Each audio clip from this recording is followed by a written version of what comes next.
The sun blazed mercilessly over the delta, its heat shimmering off mud bricks that stretched in endless rows across the construction sites of Pithom and Ramesses.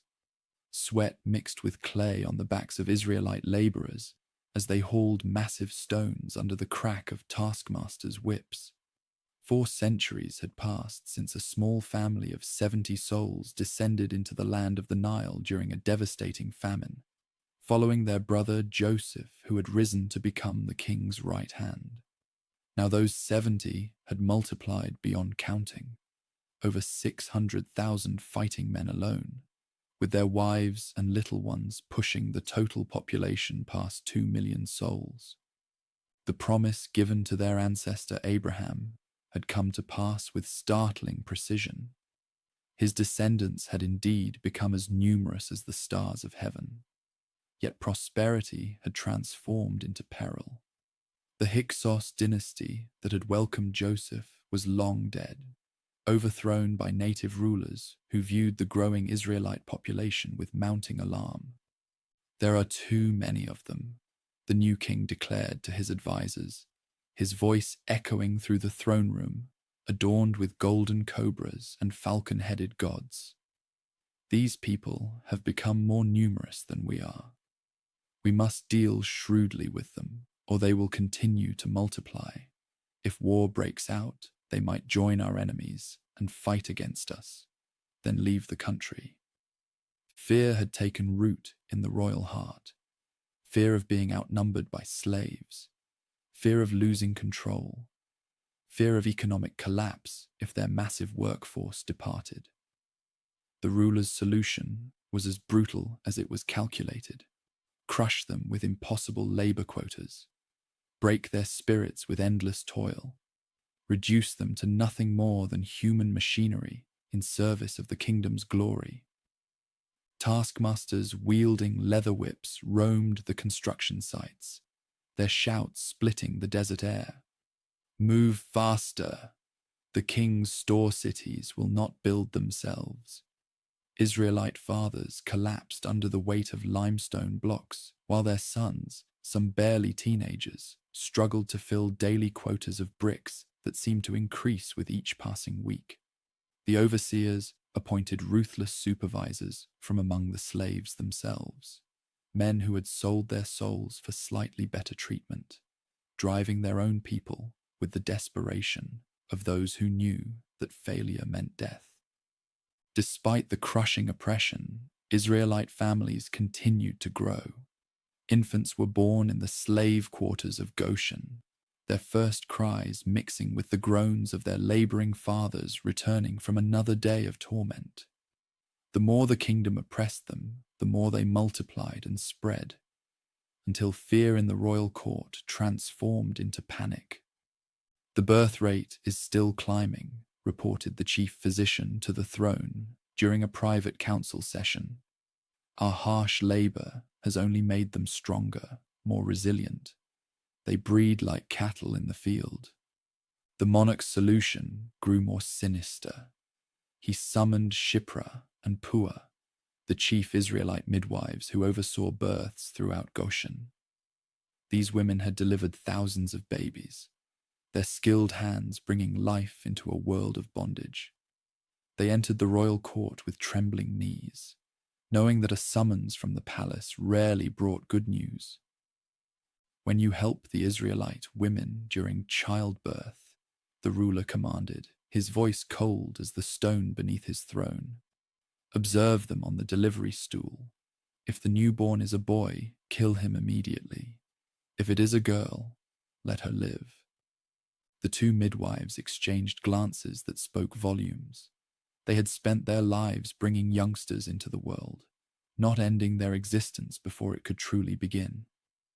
Shipra, the elder of the two, had silver hair from decades of service. Puah, younger but equally experienced, had delivered babies in the darkest hours of night and the blazing heat of noon. Both women understood the implications. They were being asked to become agents of genocide. They bowed low before the throne, giving no verbal response, and departed the palace with hearts pounding like war drums. outside the royal walls, Shipra grasped Pua's arm. "We cannot do this thing," she whispered.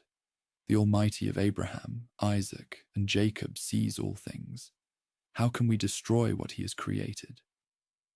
"But if we disobey the king," Pua began, her voice trailing off as they both contemplated the consequences of defying the most powerful ruler on earth.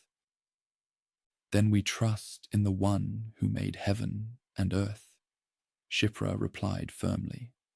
"Better to die with innocent blood on our hands than to live as murderers of infants." Their act of defiance began quietly. When labor pains seized Israelite women, the midwives attended them with the same skill and compassion they had always shown. But when boys were born, they did not kill them.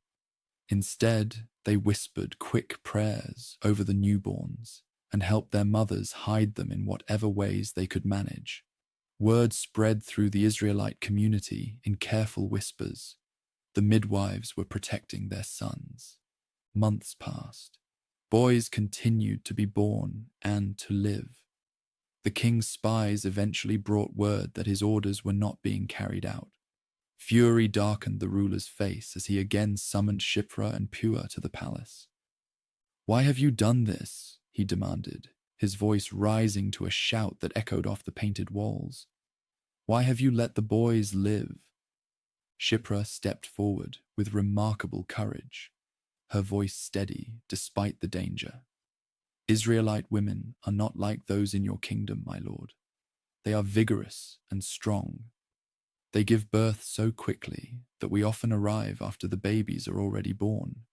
By the time we reach them, both mother and infant are healthy and well." It was a clever response, playing on royal stereotypes about Israelite vitality, while protecting the truth of their deliberate disobedience. The advisors nodded among themselves. It seemed plausible that these foreign women might indeed be different from refined palace ladies. But the monarch's rage would not be contained by plausible explanations. He issued a new decree, this one public and merciless. Every Israelite boy that is born must be thrown into the Nile River, but every girl may live. The command spread throughout the kingdom like wildfire. Citizens were now legally obligated to murder Israelite male infants. The Nile, source of life for all the land, became an instrument of death for Israelite families. Terror gripped Goshen as mothers began giving birth in hiding, desperate to protect their sons from both soldiers and civilian informants who might claim a reward for reporting newborns. In this climate of fear and desperation, a Levite man and woman brought a son into the world. Jochebed, the mother, gazed into the face of her newborn and saw something that filled her with both wonder and dread. The infant was beautiful beyond ordinary measure, with an alertness in his eyes that seemed almost supernatural. She and her husband Amram had already hidden 2 older offspring, Miriam, a daughter, and Aaron, a son born before the latest decree. But this new baby boy posed an impossible challenge. For 3 months, Jochebed managed to conceal the infant's existence. She muffled his cries with her hand during patrols, fed him in the deepest hours of night, and kept him hidden in the darkest corners of their humble dwelling. But babies grow, and their voices strengthen. Soon, it would be impossible to keep him secret. Desperation gave birth to a plan that seemed as likely to succeed as throwing grain into the wind and expecting it to grow. Jochebed wove a basket from papyrus reeds, the same plants that grew along the river's banks. She sealed it carefully with tar and pitch, making it waterproof like a tiny boat. On a morning when patrols were occupied elsewhere, she wrapped her 3-month-old son in soft cloths and placed him in the basket. "Watch from a distance," she instructed Miriam, her daughter, whose quick wit and fierce loyalty had already shown themselves despite her young age. See what happens to him." With trembling hands, Jochebed placed the basket among the reeds at the river's edge where the current was gentle. The irony was not lost on her. She was placing her son on the very waters where the king had commanded all Israelite boys to die, trusting that somehow the Almighty of their fathers would preserve what human hands could not protect. The basket floated gently among the tall reeds, hidden from casual view, but visible to anyone who looked carefully. Inside, the infant slept peacefully, unaware that his life hung by the slenderest of threads. Miriam crouched among the rushes, her young heart pounding as she watched her brother's fate unfold. The morning sun climbed higher, its rays dancing on the Nile's surface. Then, in the distance, Miriam heard voices, women's voices, speaking in the refined accents of the royal court. The king's daughter had come down to bathe in the river, accompanied by her attendants who spread along the bank like colourful birds. The princess noticed the basket immediately. "What is that among the reeds?" she asked, pointing toward the spot where the infant lay hidden. One of her attendants waded into the shallow water and retrieved the small vessel, bringing it to shore with curious excitement. When the princess lifted the lid, the baby's eyes opened and he began to cry, not the wailing of distress, but the clear, strong voice of a healthy newborn. The sound went straight to the princess's heart. She had no offspring of her own, and the sight of this beautiful infant stirred something deep within her. "This is one of the Israelite babies," she said softly, lifting him from the basket and cradling him against her chest. Her attendants tensed, knowing the law their own father had decreed, but the princess's eyes were already filled with a protective tenderness that surprised even herself. Miriam made a decision that would change the course of history. Abandoning her hiding place, she approached the group of palace women with remarkable boldness for an Israelite slave girl. "Shall I go and get one of the Israelite women to nurse the infant for you?" she offered, her voice carefully controlled to hide her desperation. The princess looked down at the crying newborn, then at this brave Israelite girl who had appeared so conveniently. "Yes, go," she said, with a slight smile, as if she suspected more than she was willing to say. Miriam ran as if her life depended on it, because her brother's life certainly did. She found her mother and breathlessly explained what had happened. Jochebed could hardly believe it. Not only had her son survived, but the king's own daughter wanted her to nurse him. When Jochebed arrived at the riverbank, the princess placed the infant in her arms with unexpected gentleness. "Take this little one and nurse him for me," she said, "and I will pay you."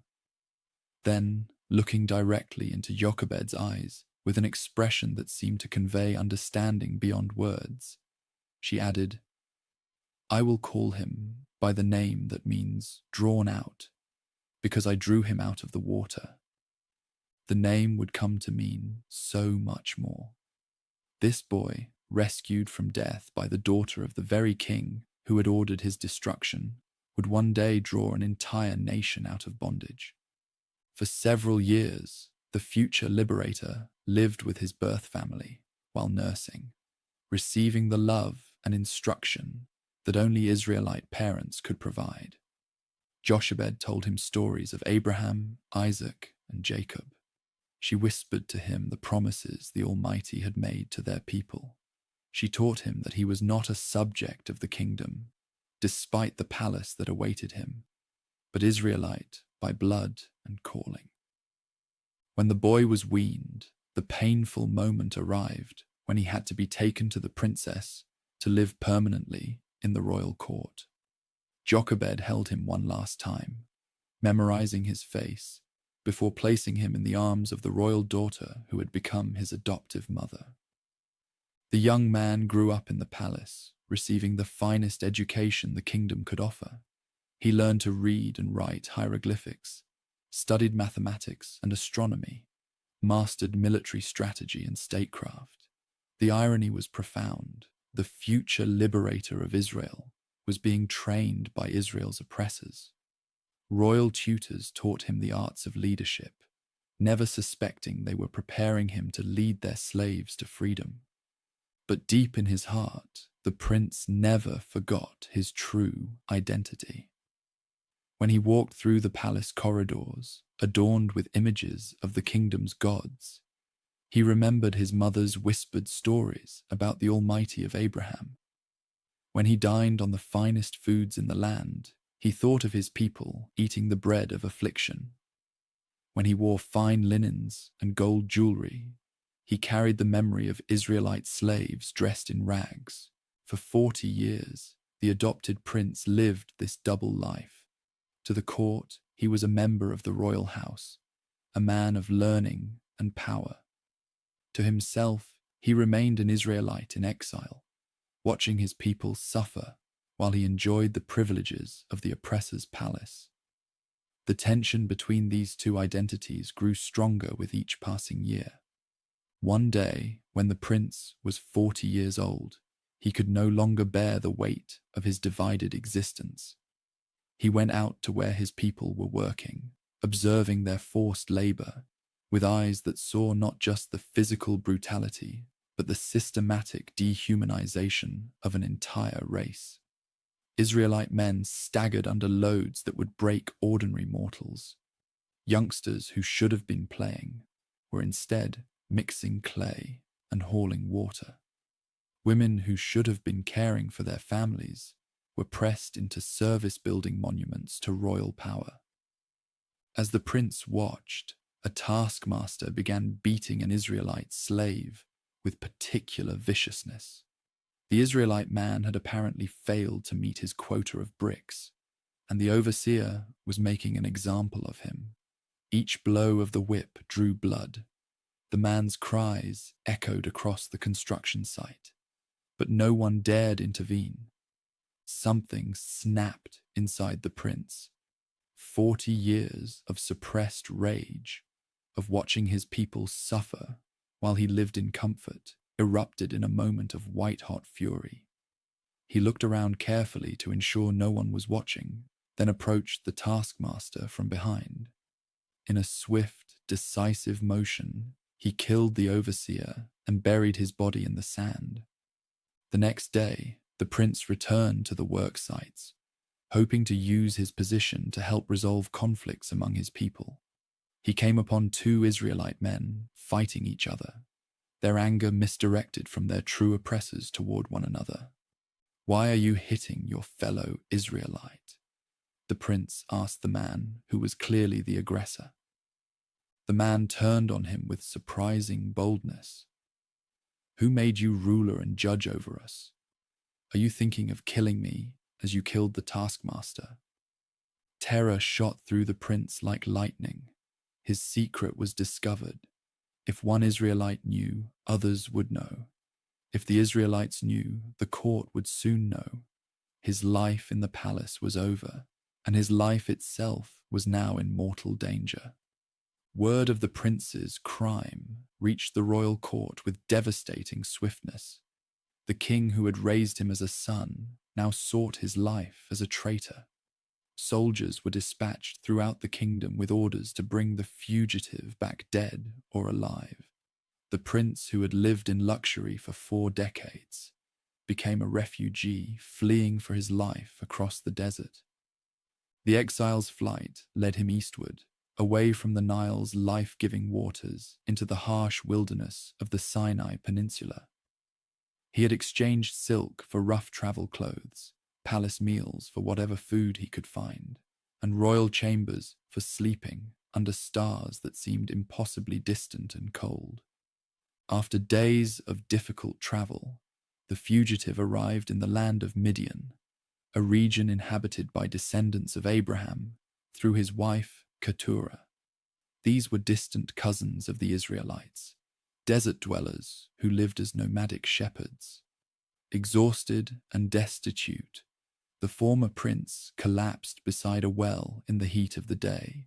his royal training no preparation for life as a refugee. As he rested, 7 young women approached the well with their flocks of sheep and goats. They were the daughters of Jethro, a priest of Midian, coming to draw water for their animals as they did each day. But before they could complete their task, a group of shepherds from a neighboring tribe arrived and began driving the women away from the well, claiming the right to water their own flocks first. The exile watched this injustice with eyes that had seen too much oppression already. Despite his exhaustion, despite being a stranger in a foreign land with no authority or backing, he stood up and confronted the aggressive shepherds. His 40 years of military training served him well as he drove off the troublemakers and helped the 7 sisters draw water for their flocks. "Why have you returned so early today?" Jethro asked when his daughters came home with their animals watered and their spirits lifted. "Stranger rescued us from the shepherds," explained Zipporah, the most spirited of the 7. "He even drew water for us and watered the flock." Jethro's eyebrows rose with interest and concern. "Where is he? Why did you leave him there? Invite him to have something to eat." When the refugee accepted the invitation to Jethro's tent, he found himself welcomed with the generous hospitality that marked desert culture. Jethro was not merely a shepherd, but a priest, a man of wisdom and spiritual insight, who sensed there was more to this stranger than met the eye. As they shared a meal around the fire, the exile carefully told his story, though he kept certain details vague, particularly regarding his royal upbringing and the true circumstances of his flight. Jethro listened with the patience of a man accustomed to hearing the troubles of others.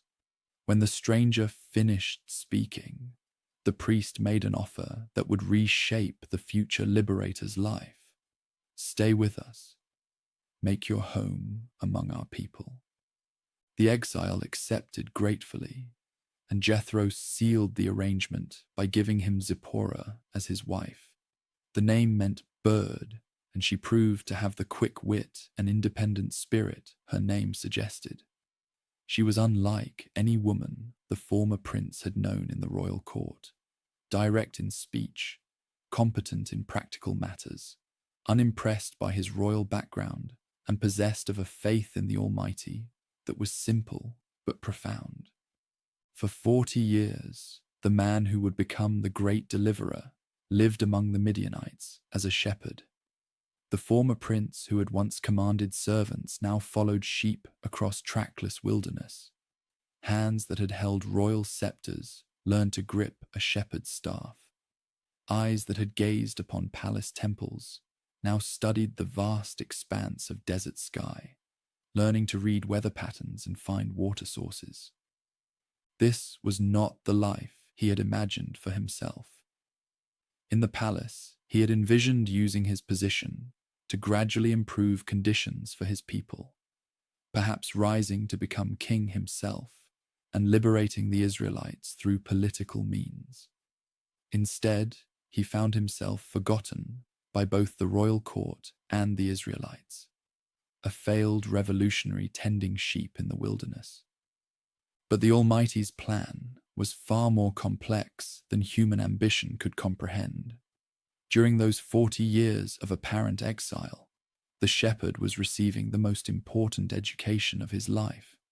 The desert taught him lessons no palace tutor could provide: patience in the face of seemingly hopeless circumstances, humility when confronted with forces beyond human control, and dependence on divine provision when human resources proved inadequate. He learned to find water in barren places, to navigate by stars, to protect his flock from predators and storms. More importantly, he learned to listen to the sound of wind across empty spaces, to the subtle signs that warned of danger, and gradually to a voice that seemed to speak from the silence itself. Zipporah bore him 2 sons during these years.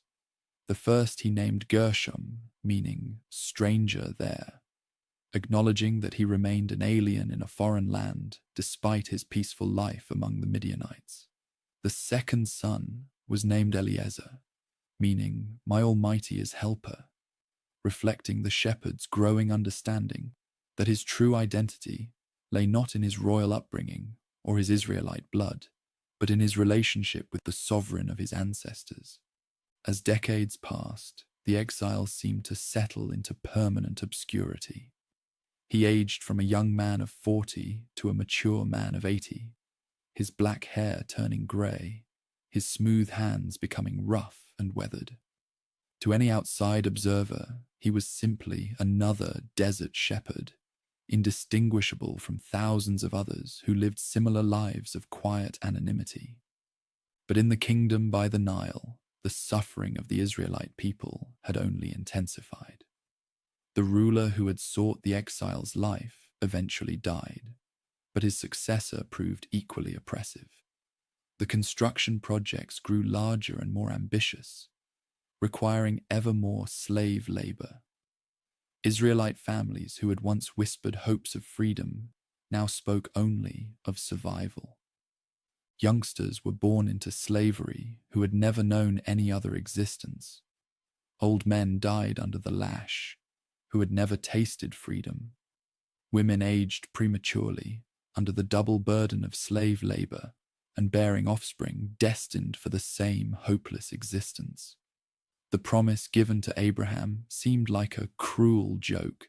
They were indeed numerous as the stars, but stars trapped in a prison that stretched from horizon to horizon. In their desperation, the Israelites began to cry out to the Almighty of their fathers as they never had before. Their groaning rose to heaven like incense.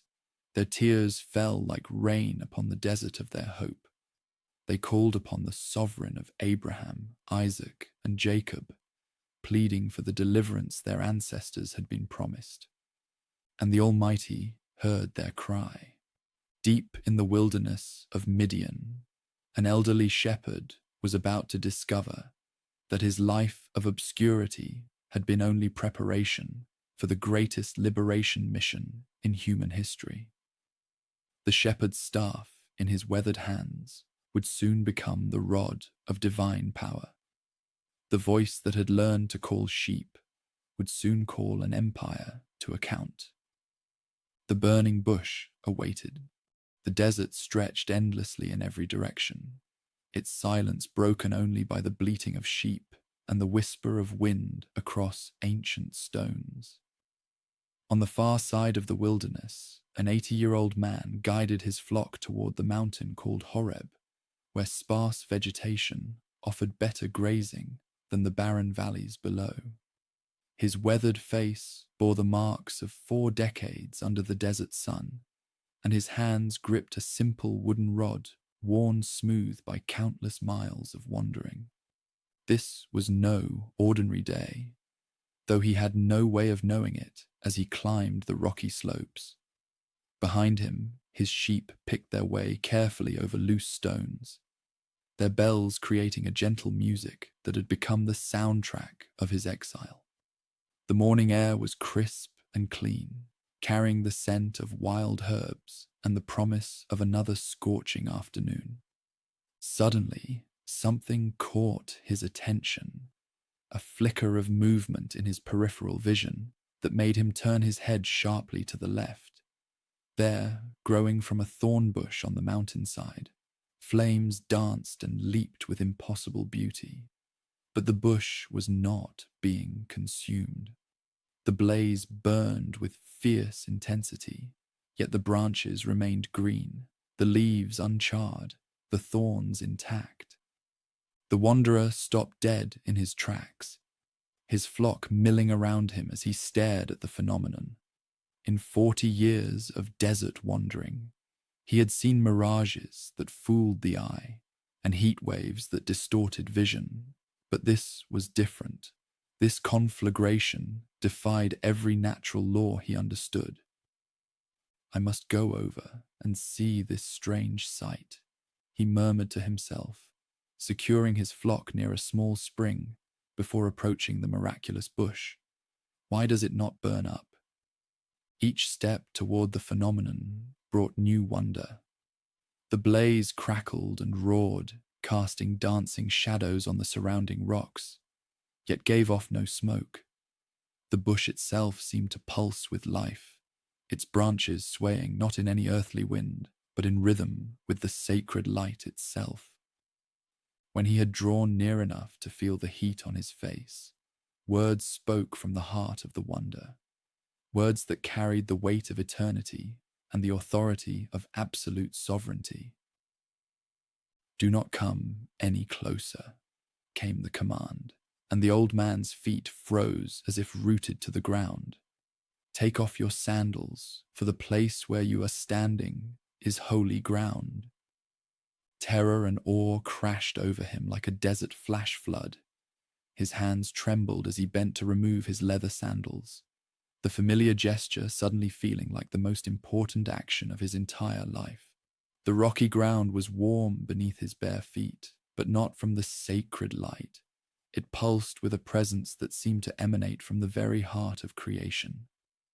"I am the sovereign of your father," the divine pronouncement continued, each word burning itself into his memory. "The ruler of Abraham, the master of Isaac, the commander of Jacob." At these words, the old man covered his face with his hands, afraid to look directly into the radiance. He had heard these names whispered by his mother during his earliest years, stories of ancestors who had walked with divinity, who had received promises that seemed impossible to fulfill. Now that same eternal presence was speaking to him, a failed prince turned desert wanderer. "I have indeed seen the misery of my people in the land of bondage," declared the sacred presence, and he could hear both infinite compassion and righteous anger woven through every syllable. "I have heard them crying out because of their slave drivers, and I am concerned about their suffering.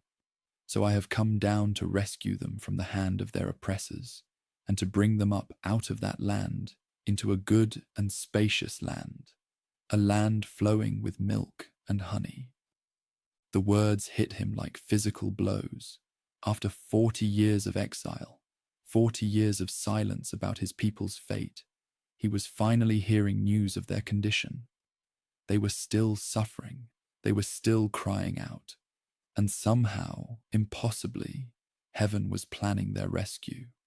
And now, the declaration continued, and his heart began to pound with a terrible presentiment of what was coming. "The cry of my chosen has reached me, and I have seen the way their oppressors are oppressing them. So now, go. I am sending you back to face the king, and you will bring my people out of that land."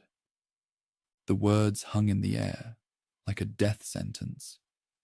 Go back, face the king who had tried to kill him 40 years ago, lead a nation of slaves out of the most powerful empire on earth. The old wanderer's mind reeled with the impossibility of it all. "Who am I?"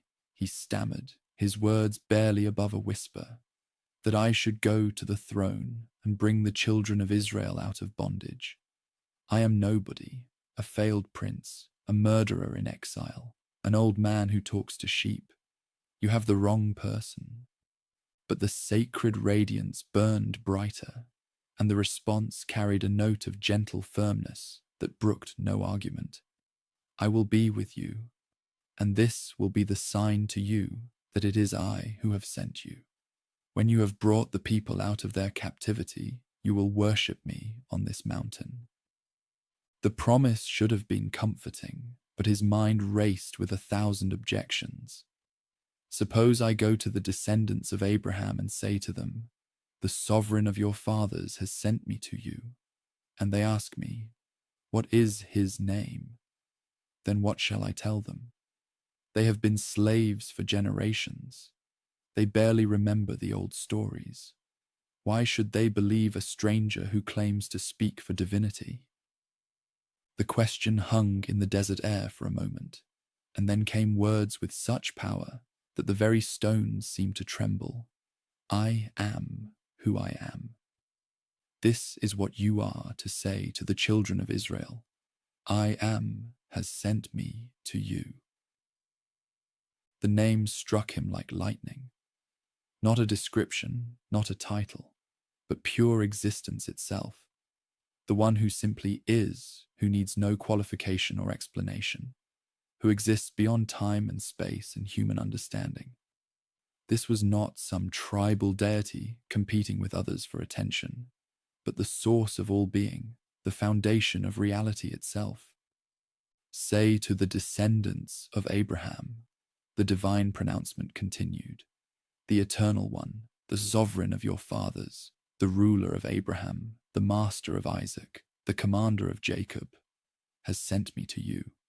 This is my name forever, the name you shall call me from generation to generation. His mind struggled to process the magnitude of what he was hearing. The eternal, self-existent one was commissioning him personally to challenge the greatest empire on earth. But his human fears and limitations pressed in like vultures circling a dying animal. What if they do not believe me or listen to me? He protested. What if they say, the Lord did not appear to you? I have no credentials, no proof, no signs to validate my claims. What is that in your hand? Came the unexpected question, shifting the conversation in a new direction. He looked down at the wooden rod he had been gripping so tightly that his knuckles had turned white. A walking stick, he replied, confused by the apparent change of subject. Throw it on the ground. Without thinking, he obeyed. The moment the wooden rod struck the rocky earth, it writhed and transformed, becoming a serpent that coiled and hissed with deadly intent. The old man leaped backward, his heart hammering against his ribs as the snake raised its head and fixed him with cold, unblinking eyes. Reach out your hand and take it by the tail, came the command. Take it by the tail. Every survival instinct he had developed during 4 decades in the wilderness screamed against such foolishness. You never grabbed a venomous snake by the tail. That was a sure way to get bitten and die a painful death. But the divine presence had already demonstrated power beyond natural understanding. Swallowing hard, he extended his trembling hand toward the serpent's writhing tail. The moment his fingers closed around it, the snake became a walking stick again, the same familiar piece of wood he had carried for years, warm and solid in his grip. So that they may believe, came the explanation, that the Eternal One, the Sovereign of their fathers, the ruler of Abraham, the master of Isaac, the commander of Jacob, has appeared to you. But the demonstration was not finished. Put your hand inside your cloak, came the next instruction. He obeyed, slipping his right hand inside his rough garment and pressing it against his chest. When he withdrew it and looked down, he cried out in horror. His hand was leprous, white as snow, the flesh diseased and rotting. In an instant, he had gone from healthy to hideously disfigured. Now put it back in your cloak, came the calm instruction. With revulsion and hope warring in his heart, he thrust his diseased hand back inside his garment. When he pulled it out again, it was completely restored, the skin healthy and whole, no trace of the leprosy remaining. If they do not believe you or pay attention to the first sign, came the explanation, they may believe the second. But if they do not believe these 2 signs or listen to you, take some water from the Nile and pour it on the dry ground. The water you take from the river will become blood on the ground. 3 signs, 3 demonstrations of divine power that would validate his impossible mission. Yet still, his heart rebelled against the calling. One final objection rose from the depths of his fear and self-doubt. "Pardon your servant, Lord," he said, his words thick with desperation. "I have never been eloquent, neither in the past nor since you have spoken to your servant. I am slow of speech and tongue. How can I stand before the most powerful ruler on earth and demand the release of millions of slaves? How can I speak for you when I can barely speak for myself?" The sacred radiance flared higher, and for the first time, the divine response carried a note of displeasure. Who gave human beings their mouths? Who makes them deaf or mute? Who gives them sight or makes them blind? Is it not I, the Eternal One? Now go. I will help you speak and will teach you what to say. The rebuke was gentle but firm, cutting through his excuses like a sword through cloth. The one who had created speech itself was surely capable of enabling his chosen messenger to speak effectively. But the old man's fear ran deeper than logic or faith. "Pardon your servant, Lord," he pleaded one final time, "but please send someone else." The words were barely out of his mouth before he realized he had gone too far. The light blazed with an intensity that made him step backward, and the response carried unmistakable anger. "What about your brother, Aaron, the Levite? I know he can speak well. He is already on his way to meet you, and he will be glad to see you. You shall speak to him and put words in his mouth. I will help both of you speak and will teach you what to do. He will speak to the people for you, and it will be as if he were your mouth, and as if you were his divine representative.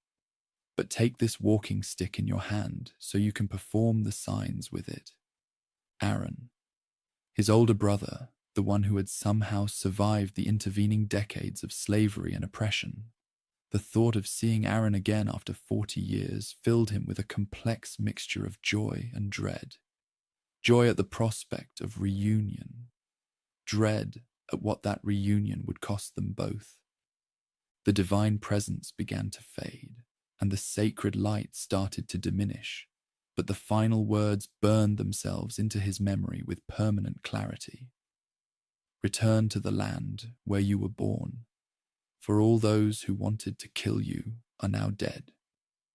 As the wonder died away and the bush returned to its natural state, he stood alone on the holy ground, his bare feet still tingling from contact with divinity. The ordinary sounds of the desert returned: wind through rocks, the distant bleating of his flock, the cry of a hawk circling overhead. But nothing would ever be ordinary again. He had been chosen.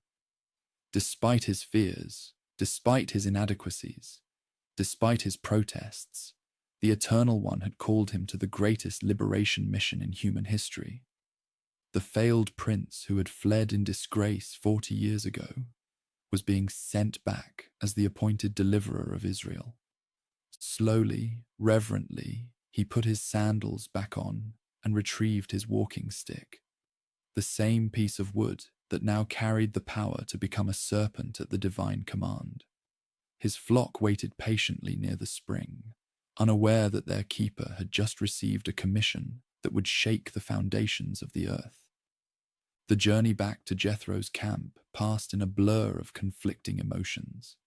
How could he explain to his father-in-law that he was abandoning his peaceful life to challenge the greatest empire on earth?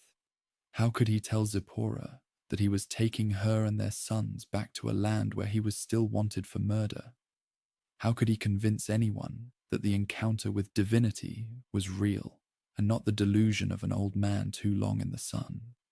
But when he reached the family tents, the words came more easily than he had expected. "Let me return to my own people in the land of my birth to see if any of them are still alive," he told Jethro, carefully avoiding mention of the divine encounter. The old priest studied his son-in-law's face with eyes that seemed to see more than was spoken. "Go in peace," Jethro replied simply, as if he understood that this departure was both necessary and final. Zipporah packed their few belongings with the efficiency of a nomad's wife. Though her eyes held questions she did not ask aloud. Their sons, Gershom and Eleazar, were excited by the prospect of adventure, too young to understand the dangers that awaited them in the land of their father's birth. As they set out across the desert, the former keeper of flocks, now reluctant prophet, carried his wooden rod with new reverence. The familiar weight felt different now, charged with potential for wonders he could barely imagine. Behind them, the mountain where he had encountered the divine presence grew smaller with distance, but the memory of that sacred encounter burned as clearly as the unconsumed bush. The journey toward his homeland would take many days, but already the transformation had begun. With each step, the wanderer was becoming something new, still fearful, still inadequate by human standards, but no longer just a keeper of sheep. He was becoming the deliverer of Israel, whether he felt ready or not.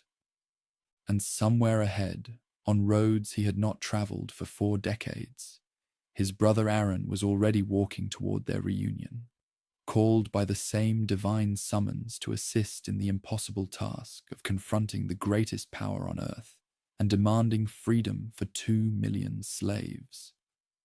The burning bush was behind them now, but its sacred light burned on in the heart of a reluctant prophet who was about to discover that the Eternal One's plans were far greater than human fear, and his power infinitely stronger than earthly empires.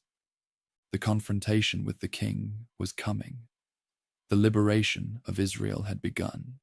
The reunion happened exactly as the divine promise had foretold. Aaron emerged from the shimmering heat waves of the desert, like a figure from a half-remembered dream, his weathered face breaking into wonder and joy as he recognized the brother he had not seen for 4 decades.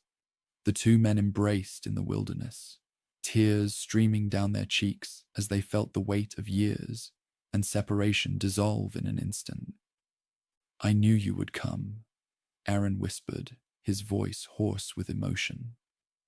"The Almighty spoke to me in dreams, told me to travel into the desert to meet you. I have been walking for days, following a path I could not explain." The returning exile shared everything: the burning bush, the divine commission, the miraculous signs, the impossible task that lay before them. Aaron listened with growing amazement, his eyes widening as his younger brother demonstrated the transformation of the walking stick into a writhing serpent and back again. "The time has come," Aaron said solemnly. "Our people cry out more desperately than ever. The king's oppression has grown beyond endurance. They are ready to listen to anyone who brings hope." Together, the 2 brothers made their way toward the slave quarters of Goshen, where generations of their kinsmen labored under the merciless rule of their captors. Word of their arrival spread through the community like wildfire. The legendary prince who had killed an overseer and fled into exile had returned, accompanied by Aaron the priest, and they claimed to carry a message from the sovereign of their ancestors. The meeting took place in secret after the day's brutal labor was finished and the guards had withdrawn to their quarters. Hundreds of elders and family heads gathered in a hidden valley outside the main settlement, their faces gaunt with malnutrition, their backs bent from decades of carrying impossible loads. Aaron spoke first, his voice carrying the authority of his priestly lineage and his reputation for wisdom. He recounted the divine encounter on Mount Horeb, the promise of deliverance, the signs that would validate their mission.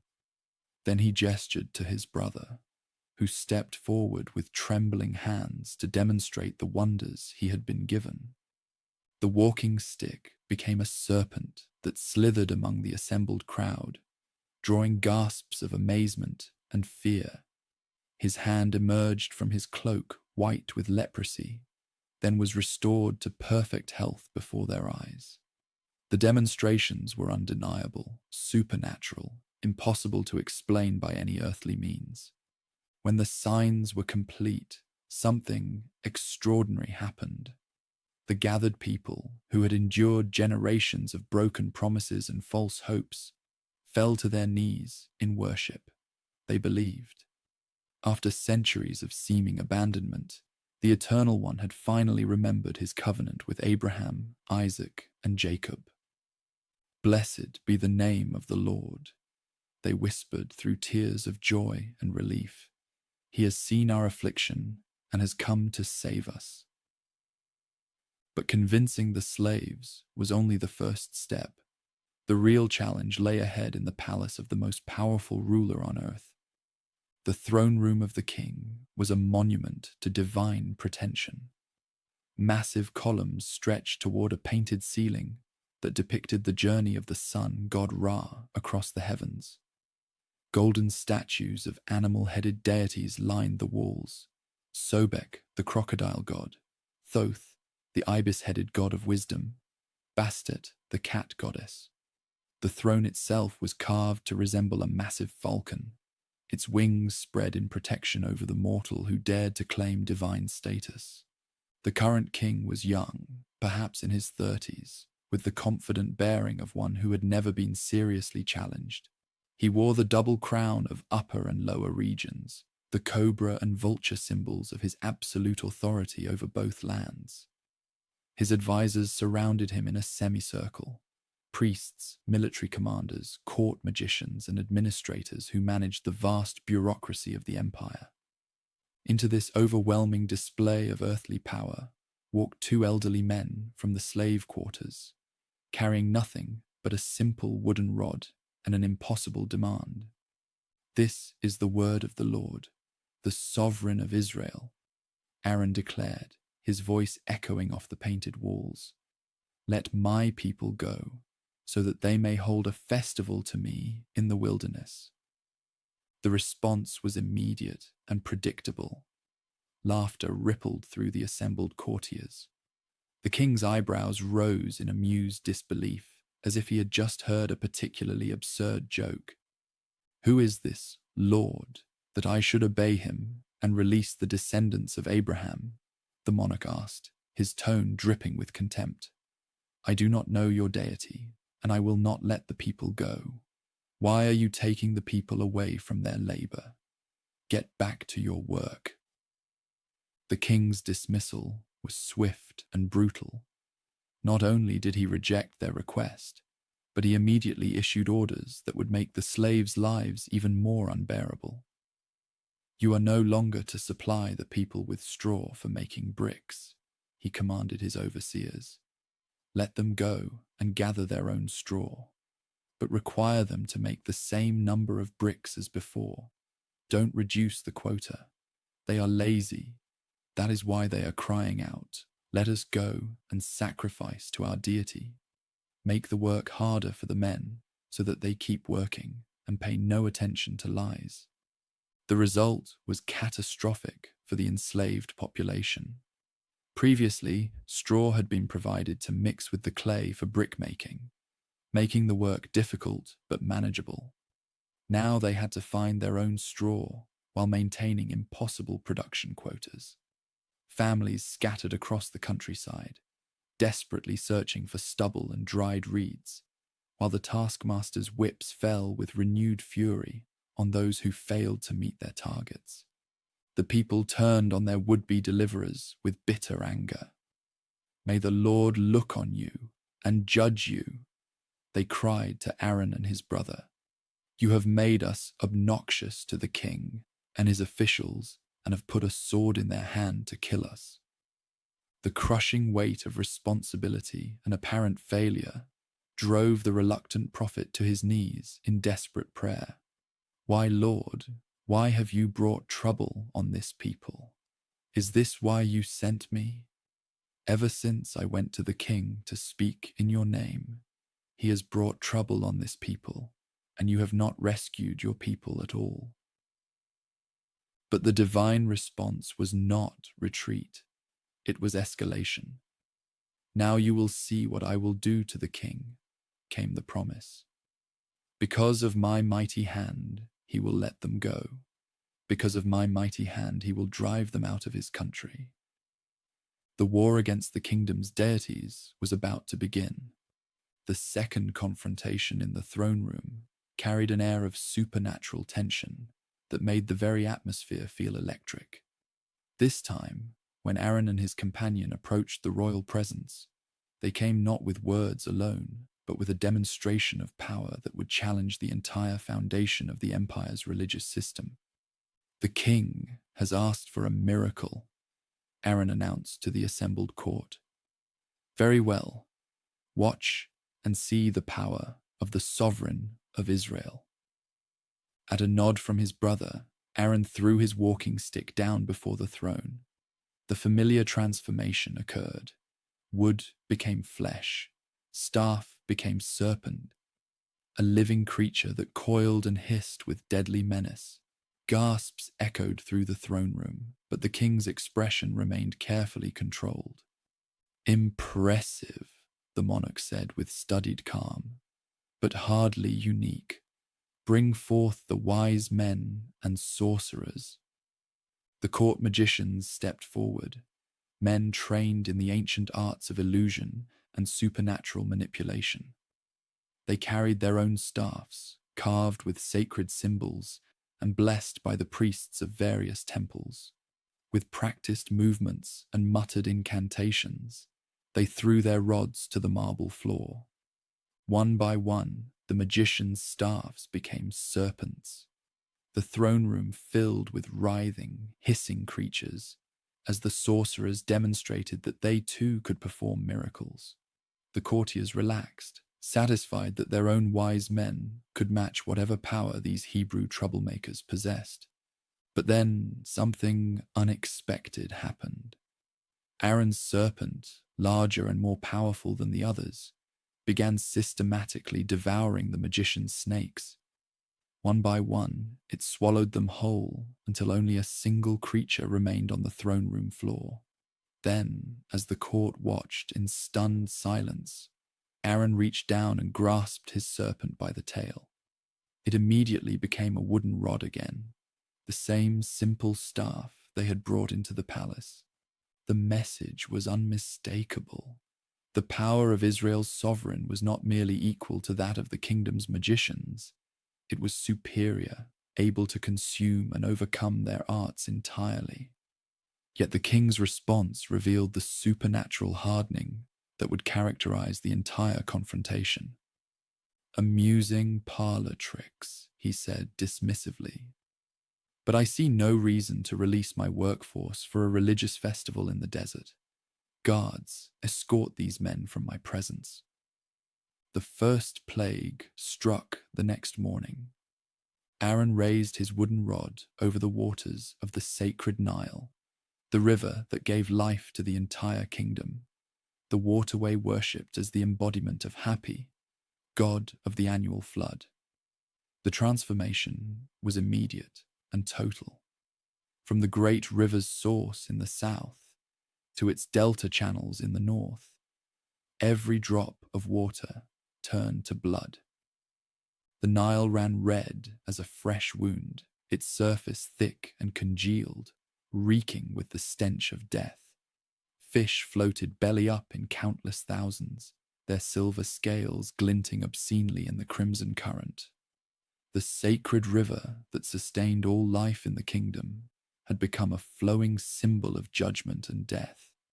But the transformation extended beyond the great river itself. Every reservoir, every canal, every jar of stored water throughout the land turned to blood. The elaborate irrigation systems that watered the fields carried only thick, putrid liquid that killed plants on contact. Wells that had provided fresh water for generations became sources of horror. The court magicians hurried to demonstrate that they too could turn water into blood, performing their enchantments on small containers in the palace. "See," they assured the king, "our power matches theirs. This is merely a contest of supernatural abilities, nothing more."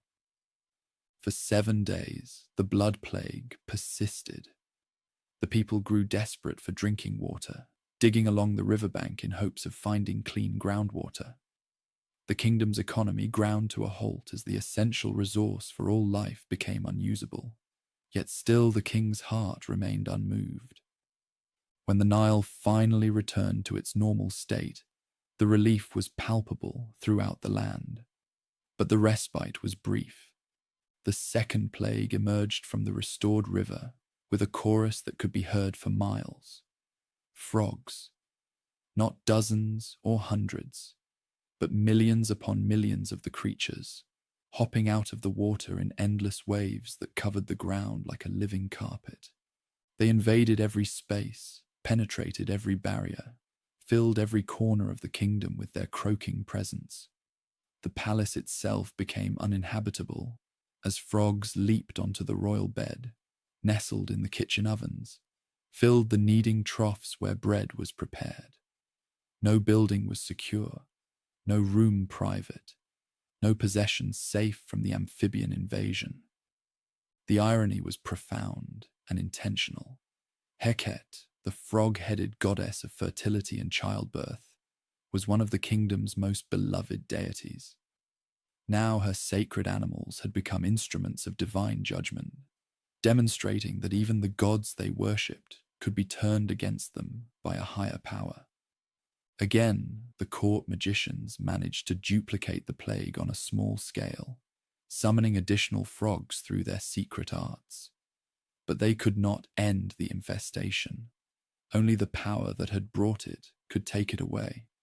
Pray to your deity to take the frogs away from me and my people. The king finally conceded to Aaron and his brother, and I will let your people go to offer sacrifices. I leave to you the honor of setting the time, came the confident reply. When shall I pray for you and your officials and your people, that you and your houses may be rid of the frogs, except for those that remain in the river? Tomorrow, the king replied, perhaps hoping for time to find another solution.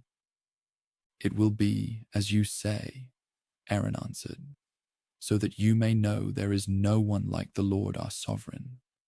The frogs will leave you and your houses, your officials and your people. They will remain only in the river. The next day, exactly as promised, the frogs died. All of them. Throughout the entire kingdom, the amphibian plague ended simultaneously, leaving behind only the normal population that belonged in the river.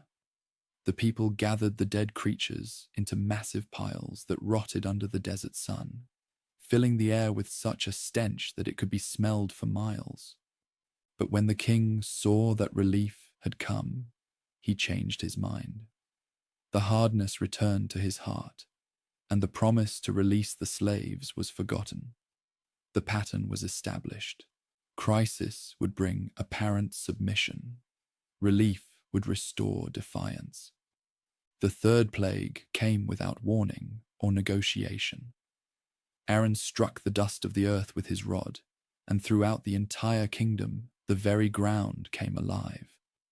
Gnats swarmed up from the soil in clouds so thick they darkened the sky. Tiny biting insects that settled on every human and animal, making life miserable with their constant attacks. For the first time, the court magicians failed completely.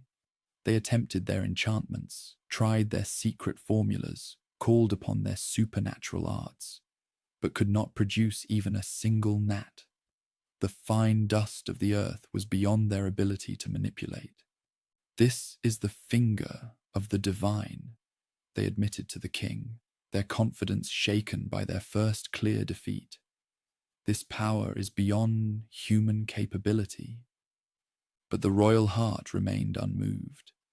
If anything, the failure of his own wise men only increased his determination to resist. He would not bow to any power, earthly or divine.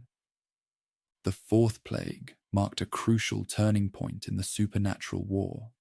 For the first time, a clear distinction was made between the oppressors and the oppressed, between the kingdom's citizens and the enslaved population. I will make a distinction between my people and your people, came the divine warning through Aaron. This sign will occur tomorrow. Swarms of flies descended upon the land like a living storm, but they avoided the region of Goshen where the Hebrew slaves lived. Dense clouds of the insects filled the palace, invaded every home in the capital, made normal life impossible throughout the kingdom. But in the slave quarters, the air remained clear. The message was unmistakable. The power behind these plagues was not indiscriminate natural disaster, but targeted divine judgment. The sovereign of Israel was demonstrating his ability to protect his own people while punishing their oppressors. The king summoned Aaron and his brother in desperation. "Go, sacrifice to your deity here in the land," he offered, trying to find a compromise that would end the plague without actually releasing his valuable workforce. "That would not be right," came the firm response. "The sacrifices we offer to the Lord our sovereign would be detestable to your people. And if we offer sacrifices that are detestable in their eyes, will they not stone us? We must take a 3-day journey into the wilderness to offer sacrifices to our deity, as he commands us. I will let you go to offer sacrifices to your sovereign in the wilderness," the king finally conceded. "But you must not go very far. Now pray for me."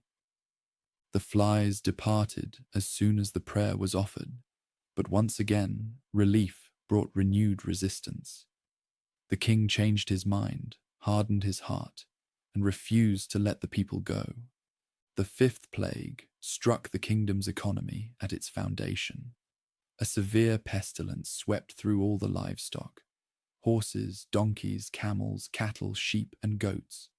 The animals died in massive numbers, their carcasses littering the fields and filling the air with the stench of decay. But not a single animal belonging to the Hebrew slaves perished. The supernatural protection over Goshen had extended to their livestock as well, providing undeniable proof that these disasters were not random but divinely directed. The king sent investigators to verify the reports, and they returned with confirmation that drove him to even greater fury. None of the Hebrew animals had died. The distinction between the oppressed and their oppressors had become absolute, yet still his heart remained unmoved. The 6th plague brought personal, physical suffering to every person in the kingdom except the protected population in Goshen. Aaron took handfuls of soot from a furnace and threw it into the air before the king. As the dark particles scattered on the wind, they settled on humans and animals throughout the land, causing painful boils to break out on their skin. The court magicians, who had managed to duplicate the first 2 plagues, now found themselves unable even to stand in the royal presence. Their own bodies were covered with the festering sores, their supernatural arts useless against the divine judgment that had fallen upon them. For the first time, the narrative explicitly states that the Lord hardened the king's heart. The ruler's resistance was no longer merely human stubbornness. It had become supernaturally reinforced, ensuring that the demonstration of divine power would continue to its inevitable climax. The 7th plague brought devastation from the skies. Hail fell with supernatural violence, each stone larger and more destructive than any natural storm could produce. Lightning flashed continuously, fire running along the ground in a display of raw power that shattered trees, destroyed crops, and killed every person and animal caught in the open. Only in Goshen did the sky remain clear. "This time I have sinned," the king admitted when the storm was at its worst. "The Lord is in the right, and I and my people are in the wrong. Pray to the Lord, for we have had enough thunder and hail. I will let you go. You don't have to stay, any longer. But even as he spoke these words of apparent submission, the divine hardening of his heart was already preparing his next betrayal. When the hail stopped and the thunder ceased, his resistance returned stronger than ever. The eighth plague attacked the kingdom's food supply directly. Locusts came in swarms so vast they blocked out the sun, covering the ground until it could not be seen. They devoured every green thing that had survived the hail, every plant, every leaf, every blade of grass. The land became a barren wasteland, stripped of all vegetation. How long will this man be a snare to us? The king's officials pleaded with their ruler. Let the people go so that they may worship their deity. Do you not yet realize that the kingdom is ruined? The king called Aaron and his brother back to the palace. Go, worship your sovereign, but tell me who will be going. We will go with our young and our old, came the reply, with our sons and our daughters, and with our flocks and herds, because we are to celebrate a festival to the Lord. The Lord be with you if I let you go, along with your women and children, the king sneered. Clearly you are bent on evil. No, have only the men go and worship the Lord, since that's what you have been asking for. It was another attempt at compromise, another effort to maintain control while appearing to yield. But the demand was for complete liberation, not partial concession. The ninth plague brought a darkness that could be felt, a supernatural night that lasted for 3 days and covered the entire kingdom except for the Hebrew settlements. It was not merely the absence of light, but an oppressive, tangible presence that seemed to press down on everything it touched. People could not see each other or move from their places for 3 days. Lamps would not burn. Fires would not give light. The darkness swallowed every attempt at illumination. Yet all the Hebrew people had light in the places where they lived, a stark contrast that made the divine protection undeniable. Go, worship your deity, the king finally offered in desperation. Even your women and children may go with you. Only leave your flocks and herds behind. You must allow us to have sacrifices and burnt offerings to present to the Lord our sovereign, came the inflexible response. Our livestock too must go with us. Not a hoof is to be left behind. We have to use some of them in worshipping the Lord our deity, and until we get there, we will not know what we are to use to worship the Lord. The king's rage finally exploded beyond all restraint. Get out of my sight. Make sure you do not appear before me again. The day you see my face, you will die. Just as you say, came the calm reply. I will never appear before you again. But before the confrontation ended, one final warning was delivered, a prophecy that would prove to be the most terrible of all. About midnight, I will go throughout the kingdom. Every firstborn son in the land will die, from the firstborn son of the king who sits on the throne, to the firstborn son of the female slave, who is at her hand mill, and all the firstborn of the cattle as well.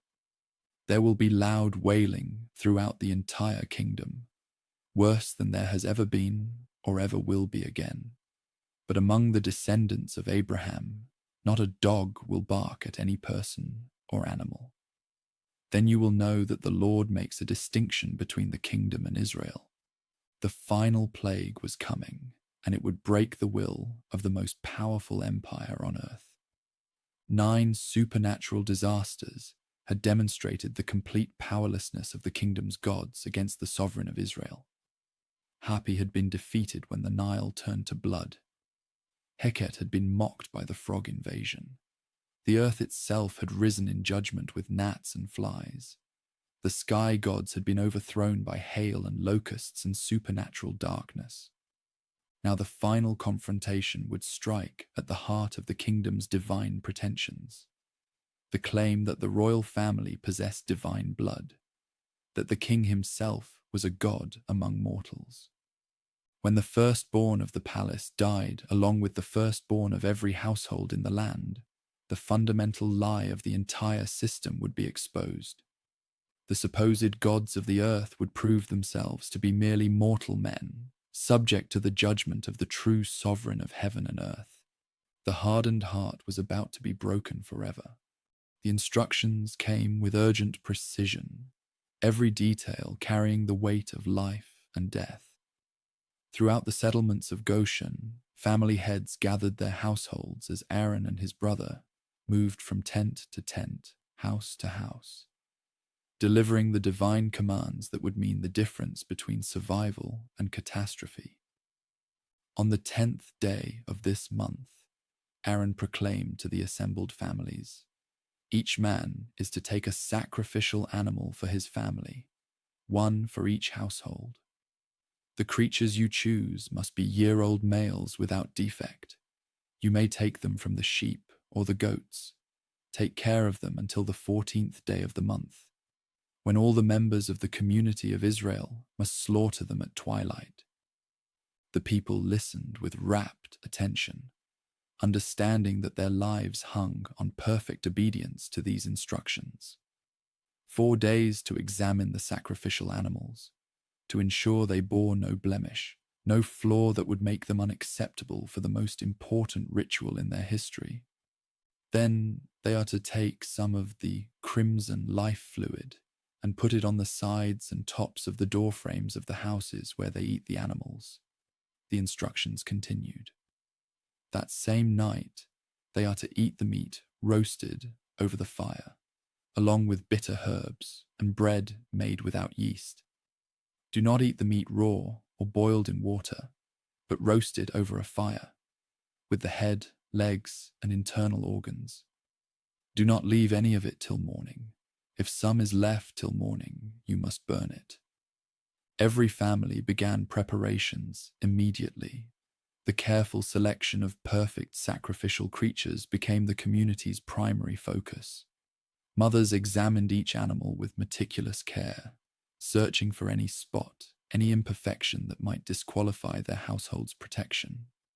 Fathers sharpened knives and prepared fire pits for the roasting that would come.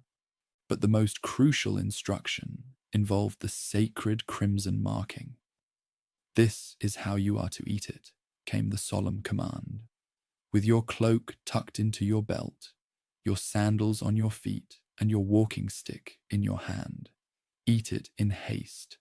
It is the Lord's Passover.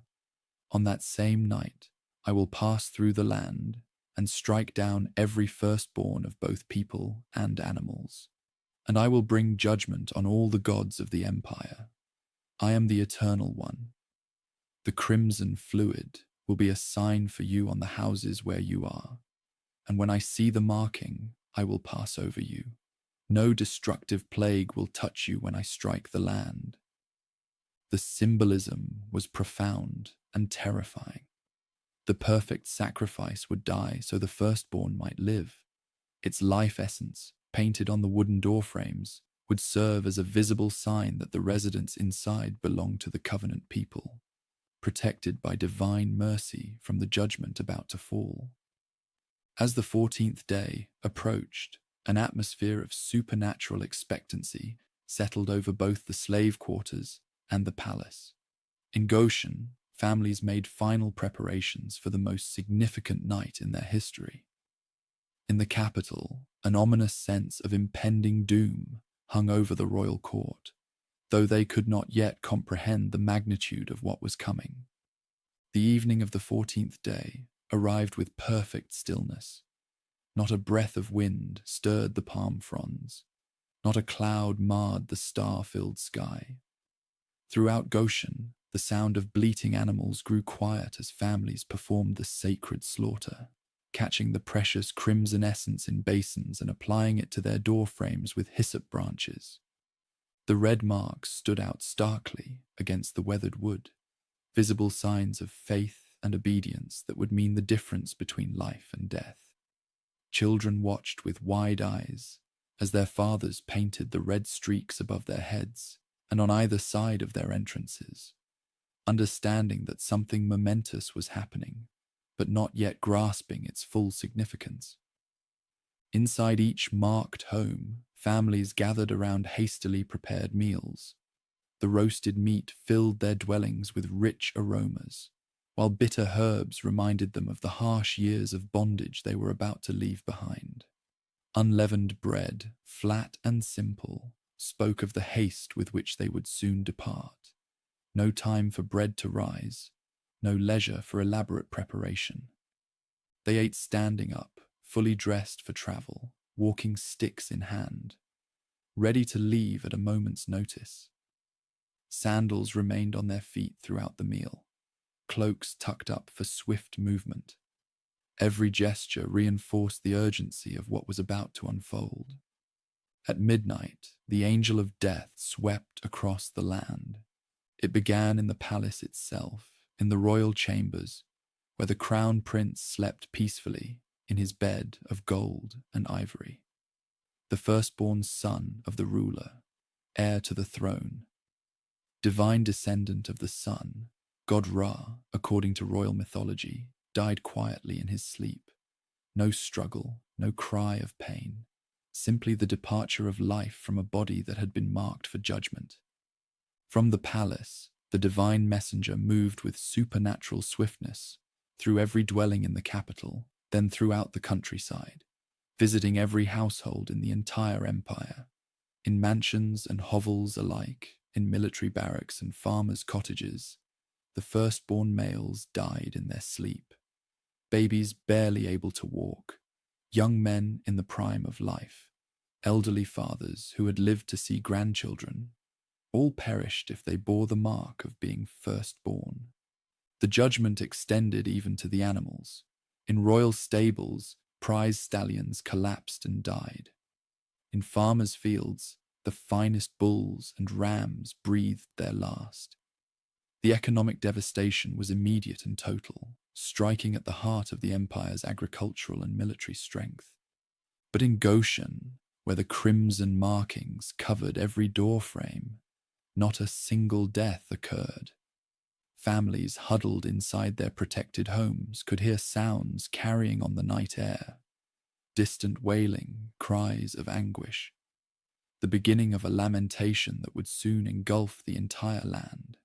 Yet they remained untouched, sheltered by the red sign of divine mercy. As dawn broke over the empire, a sound arose that had never been heard before and would never be heard again. The simultaneous mourning of an entire nation, from the palace to the poorest village, from the delta to the southern border.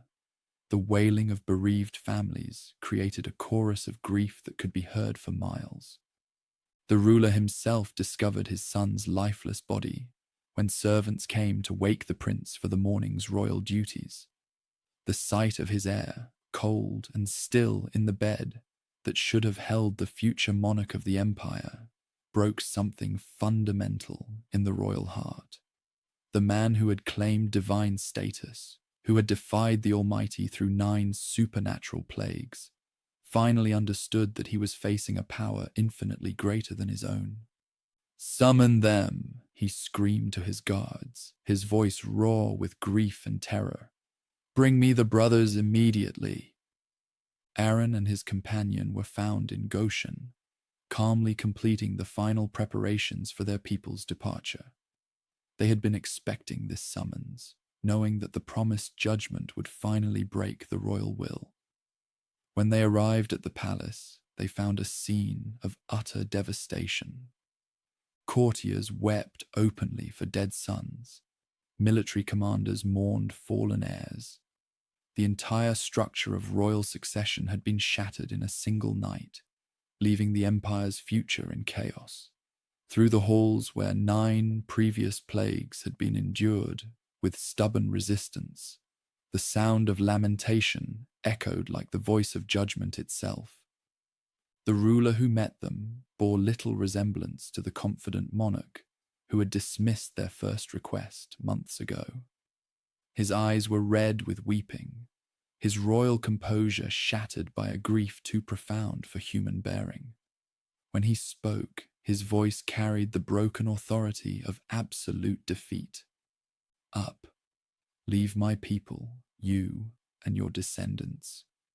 Go, worship your sovereign as you have requested. Take your flocks and herds as you have said, and go, and also bless me. The words that had been denied through 9 escalating disasters now poured out in desperate haste. Complete capitulation, total surrender. Not just permission to leave, but a command to depart immediately, taking everything with them. But the royal submission extended even further than simple release. The man who had claimed divine status now pleaded for a blessing from the servants of the true Almighty, acknowledging that his own power meant nothing in the face of supernatural judgment. The people needed no second invitation. Throughout Goshen, families that had been prepared for departure since sunset quickly gathered their remaining possessions. Children were awakened and dressed for travel. Livestock were herded together for the long journey ahead. Carts were loaded with household goods, tools, and precious family treasures. As word of the royal decree spread through the slave quarters, something remarkable happened. The same population that had endured 4 centuries of oppression began asking their former oppressors for gifts. Families from the covenant community approached their neighbors, overseers, taskmasters, even ordinary citizens, with requests for silver and gold, for clothing and jewelry. "We are leaving," they explained simply. "Will you not give us provisions for our journey?" The response was extraordinary. Families that had lost firstborn sons to the divine judgment understood clearly that the covenant people's Almighty was more powerful than all their own deities combined. If giving gifts would help speed these people's departure and perhaps earn some measure of divine favor, they were more than willing to comply. "Take whatever you need," came the repeated response. "Take more than you ask for. Only leave quickly before further judgment falls upon us." The result was the most massive transfer of wealth in the ancient world. Gold and silver jewelry, fine clothing, precious stones, valuable household items. The descendants of Abraham found themselves loaded down with treasures that represented compensation for 4 centuries of unpaid labor. The slaves who had entered the land with nothing were leaving as a wealthy nation. By the morning of the 15th day, an enormous procession had formed on the roads leading out of the Delta region. The numbers were staggering, approximately 614,000 men of fighting age, plus their wives and children, bringing the total population to well over 2 million souls. Add to this their flocks and herds, their carts loaded with possessions and newly acquired wealth, and the Exodus became one of the largest mass migrations in human history. But the covenant community was not alone. A mixed multitude of other oppressed peoples had joined them. Foreigners who had been enslaved alongside the descendants of Abraham, others who recognized that liberation was at hand and chose to throw their lot in with the departing multitudes. The movement had become something larger than ethnic deliverance. It was the flight of all who sought freedom from tyranny. In the midst of this vast procession, a special honor guard carried a precious burden. The bones of Joseph, patriarch and former vizier of the empire, were finally going home. 4 centuries earlier, the dying Joseph had made his brothers swear an oath. "When your descendants leave this land, you must carry my bones with you." Now, in fulfillment of that ancient promise, his remains were being transported to the land promised to Abraham, Isaac, and Jacob. The sight of this enormous multitude stretching across the horizon struck terror into the hearts of the empire's remaining population. These were not refugees fleeing in panic, but an organized nation departing with dignity and divine protection. The supernatural events of recent months had left no doubt about who was orchestrating their escape. As the massive procession moved northward toward the wilderness, something unprecedented appeared in the sky above them. A pillar of cloud, dense and clearly supernatural, took position at the head of the column. It was not an ordinary cloud formation, but a visible manifestation of divine presence, guiding their path and providing shade from the scorching desert sun. When evening came, the cloud transformed into a pillar of fire that illuminated the entire camp, turning night into day, and allowing the vast multitude to continue their journey without pause. The same presence that had spoken from the burning bush was now leading them personally, a visible guarantee that their liberation was complete and their protection assured. But their route was not the direct path to the promised land. Logic would have suggested taking the coastal road through Philistine territory, a journey of perhaps 2 weeks that would have brought them quickly to their destination. Instead, the divine guidance led them southward into the wilderness, toward the shores of the Red Sea. If they face war, came the divine reasoning, they might change their minds and return to bondage. Better to lead them through the wilderness by the Red Sea route, even though it will take longer. The decision proved prophetic. This population, despite their miraculous deliverance, was not yet ready for the challenges that awaited them in the Promised Land. 4 centuries of slavery had bred caution, not courage, submission, not military confidence. They needed time in the wilderness to be transformed from a nation of slaves into a people capable of inheriting their divine destiny. After 3 days of travel, the enormous procession reached the shores of the Red Sea near a place called Pi Hahiroth. Here, with mountains on one side and the sea on the other, they made camp and waited for further instructions. The pillar of cloud settled over them like a protective covering, while the pillar of fire illuminated their temporary city of tents. Behind them, the land they had left was still reeling from the devastating blow that had shattered its power structure.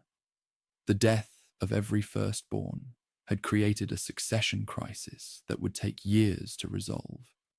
The economic impact of losing the massive slave workforce, combined with the supernatural disasters of recent months, had reduced the world's greatest empire to a shadow of its former strength.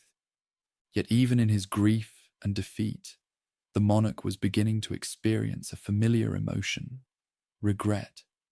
As the immediate shock of his son's death began to fade, other considerations pressed upon his mind. The enormous labor force that had built his monuments and filled his treasuries was gone. The economic foundation of his empire had walked away in a single day. "What have we done?" he began asking his advisors. "We have released our slaves and lost our workforce." The royal counselors, themselves bereaved by the loss of firstborn sons, nonetheless recognized the economic catastrophe that was unfolding. The empire's entire infrastructure depended on the labor of the covenant people.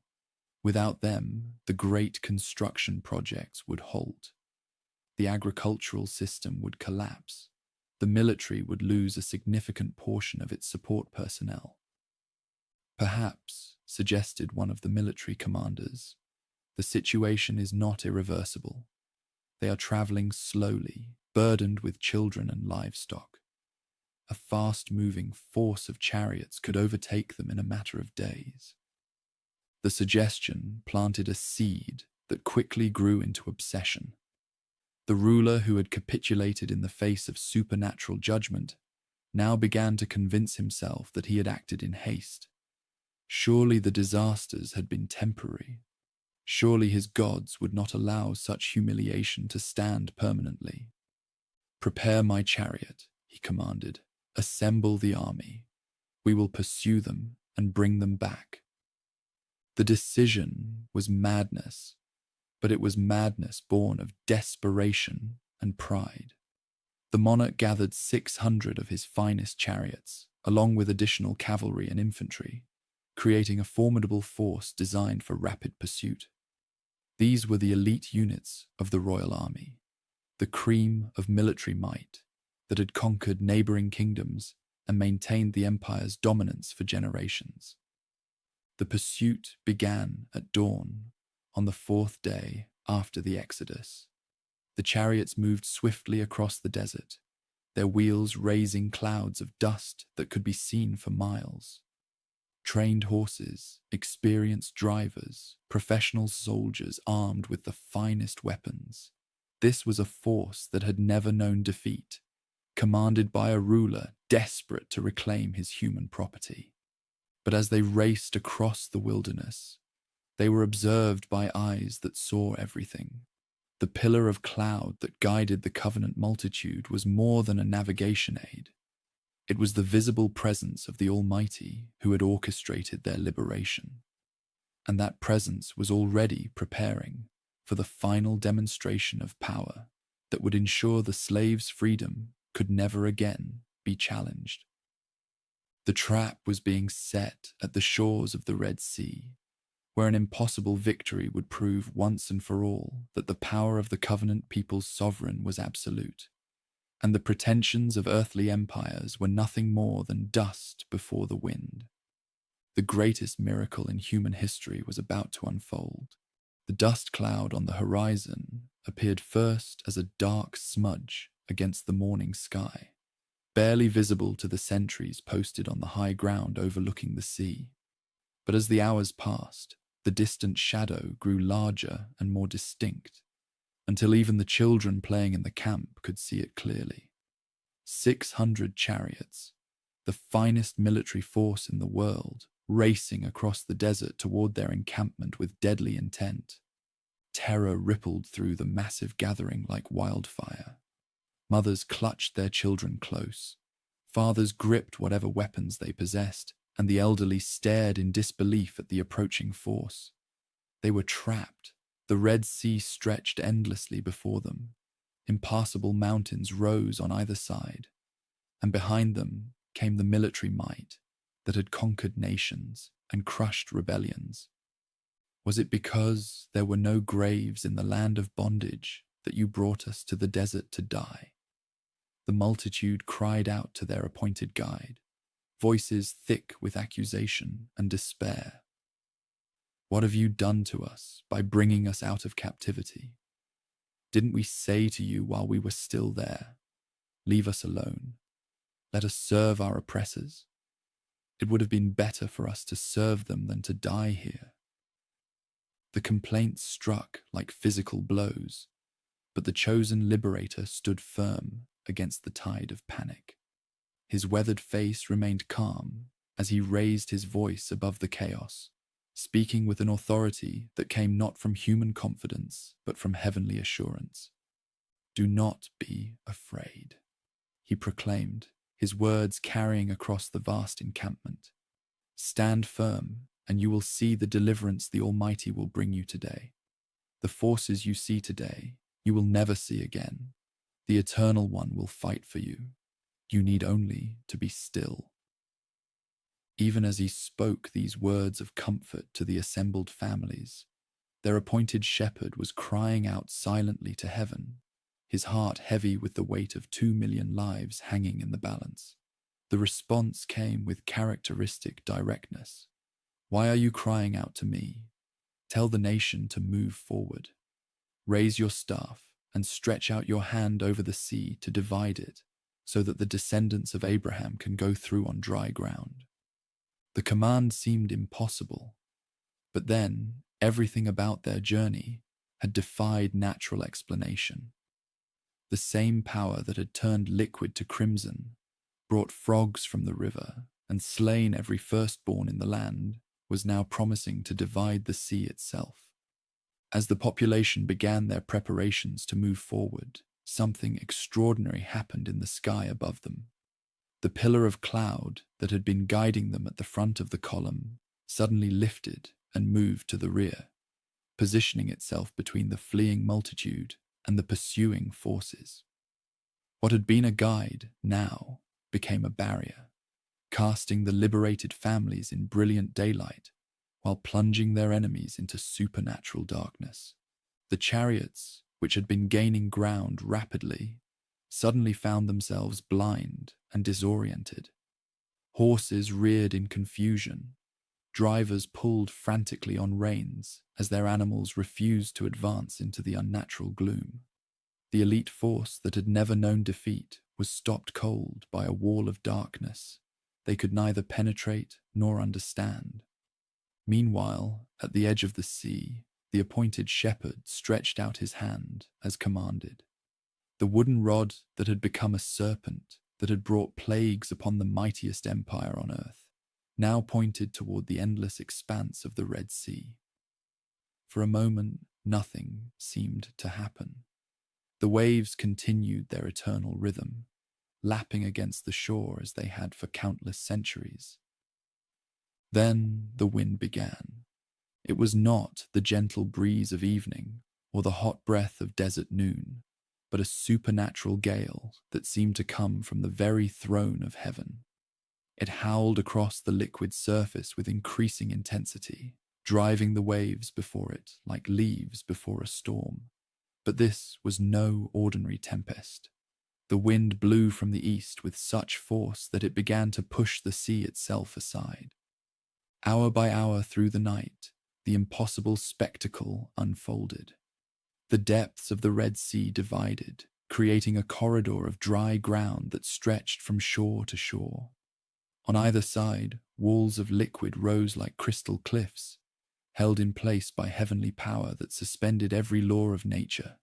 Fish swam in the vertical walls as if in vast aquariums, their silver scales glinting in the light of the pillar of fire. As dawn broke, the liberated masses found themselves staring at a highway through the sea. The seabed lay exposed and dry, swept clean by the supernatural wind, stretching across to the far shore like a broad road paved by the hand of the Almighty. Seaweed and shells lay scattered on the sandy surface, but the way forward was clear and safe. Move forward, came the command, and the vast procession began its most incredible journey yet. Families with their possessions, flocks with their shepherds, carts loaded with the wealth of their former captivity, all began the march across the bottom of the sea between towering walls that sparkled in the morning light.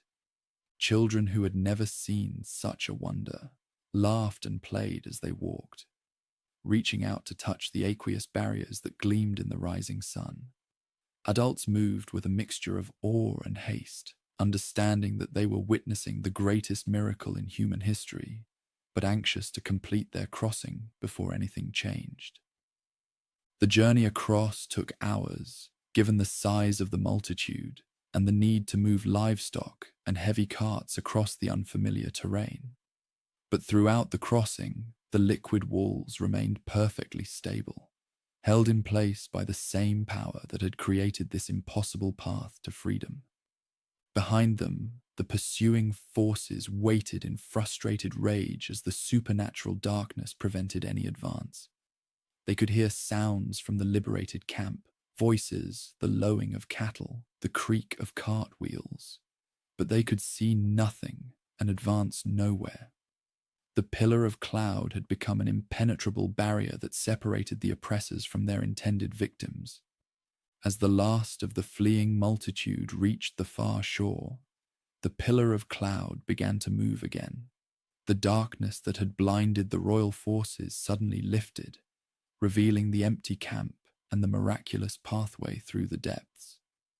The pursuing drivers lashed their horses forward, determined to follow their quarry across the exposed seabed. The war machines thundered down the slope and onto the dry ground between the liquid barriers, wheels spinning and hooves pounding. as hundreds of vehicles raced to catch their fleeing property. The finest military equipment in the world, the pride of the Empire's armed forces, charged across the bottom of the sea in desperate pursuit. But as they reached the middle of the crossing, the supernatural began to reassert itself. Chariot wheels started coming off their axles. Horses stumbled and fell. The hard-packed sand beneath them became treacherous and unstable. The soldiers found themselves struggling just to move forward as their equipment failed around them. "Let us get away from these descendants of Abraham," the commanders shouted in growing panic. "Their sovereign is fighting against us." But it was already too late for retreat.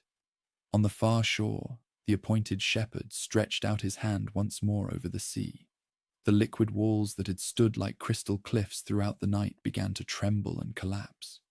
The return of the depths was swift and merciless. The suspended liquid crashed down with the force of 1,000 waterfalls, sweeping away chariots, horses, and soldiers in an unstoppable torrent. The finest military force in the world disappeared beneath the waves in a matter of minutes, their cries of terror lost in the roar of rushing depths.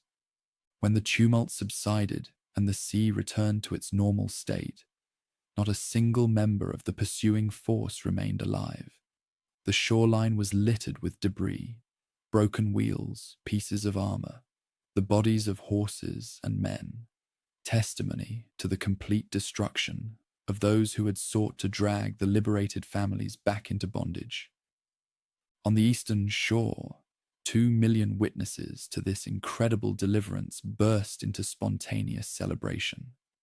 They had seen their enemies destroyed, their freedom secured, and their sovereign's power demonstrated beyond any possibility of doubt. The fear that had gripped them just hours before was transformed into overwhelming joy and worship.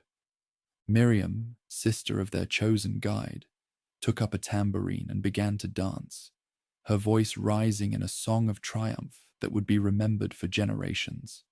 "Sing to the Eternal One, for he is highly exalted. Both horse and driver he has hurled into the depths." The celebration continued for hours as the magnitude of their deliverance sank in. They were truly free now, beyond any possibility of recapture. The empire that had enslaved them for 4 centuries no longer possessed the military strength to pursue them.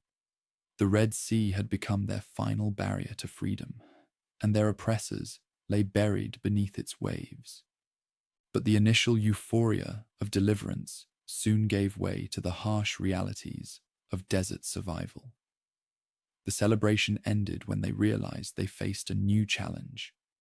The wasteland stretched before them, vast and unforgiving, with no clear path to their promised destination. For 3 days, they traveled deeper into the Shur Desert, following the heavenly pillar that continued to guide them through trackless wastes. The liquid they had carried from the land of their captivity began to run low. Children grew thirsty and fretful. Adults rationed their supplies carefully, knowing that in the desert, hydration meant life. On the 3rd day, scouts brought word of salvation. Springs had been found ahead. The entire multitude pressed forward eagerly, driven by desperate thirst toward the promise of relief. But when they reached the springs of Mara, their hopes turned to bitter disappointment. The liquid was undrinkable, so bitter and foul that even the most desperate could not force it down.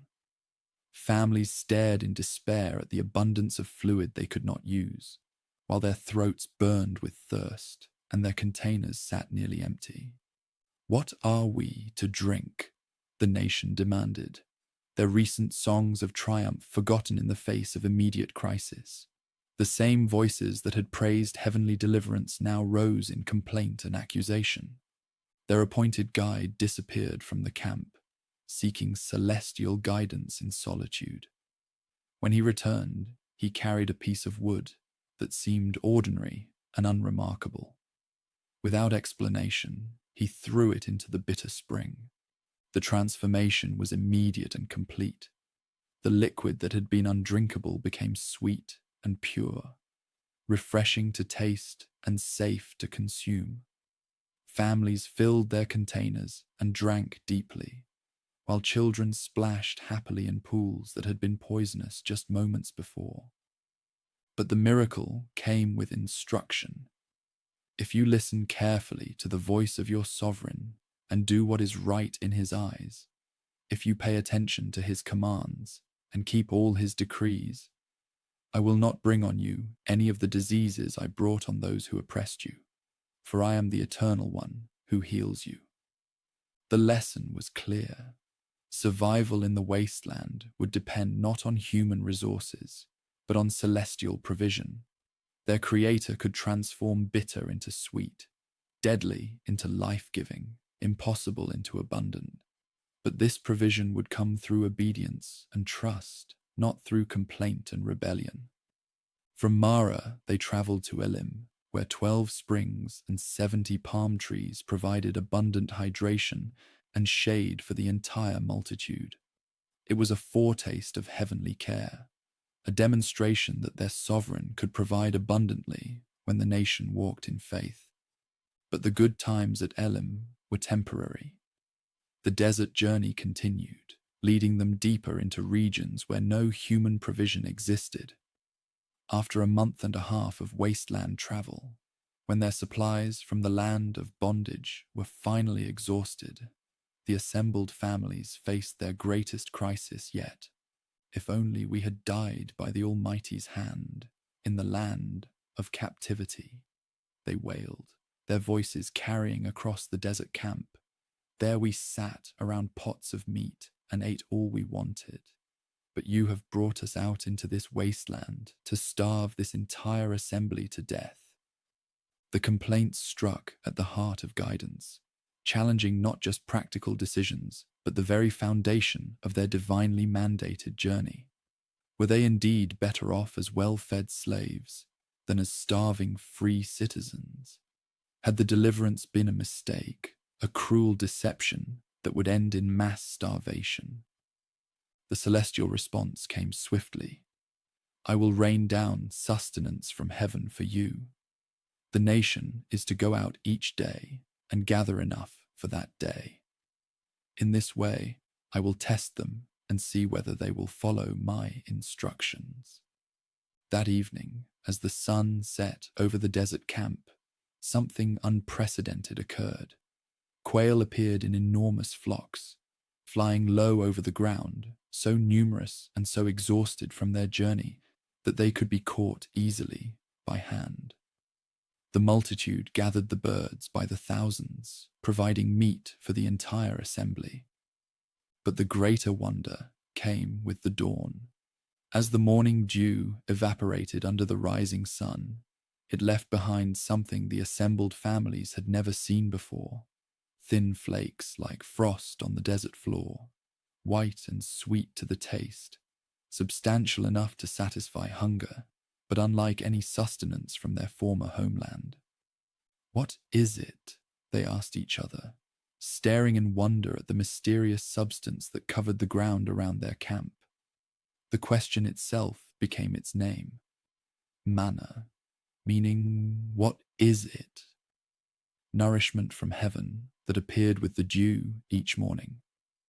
The instructions for gathering this supernatural provision were precise and tested the nation's ability to trust and obey. Each person was to collect an omer, about 2 quarts per day, no more and no less. Those who gathered more found that the excess spoiled and bred worms. Those who gathered less discovered they had exactly enough for their needs.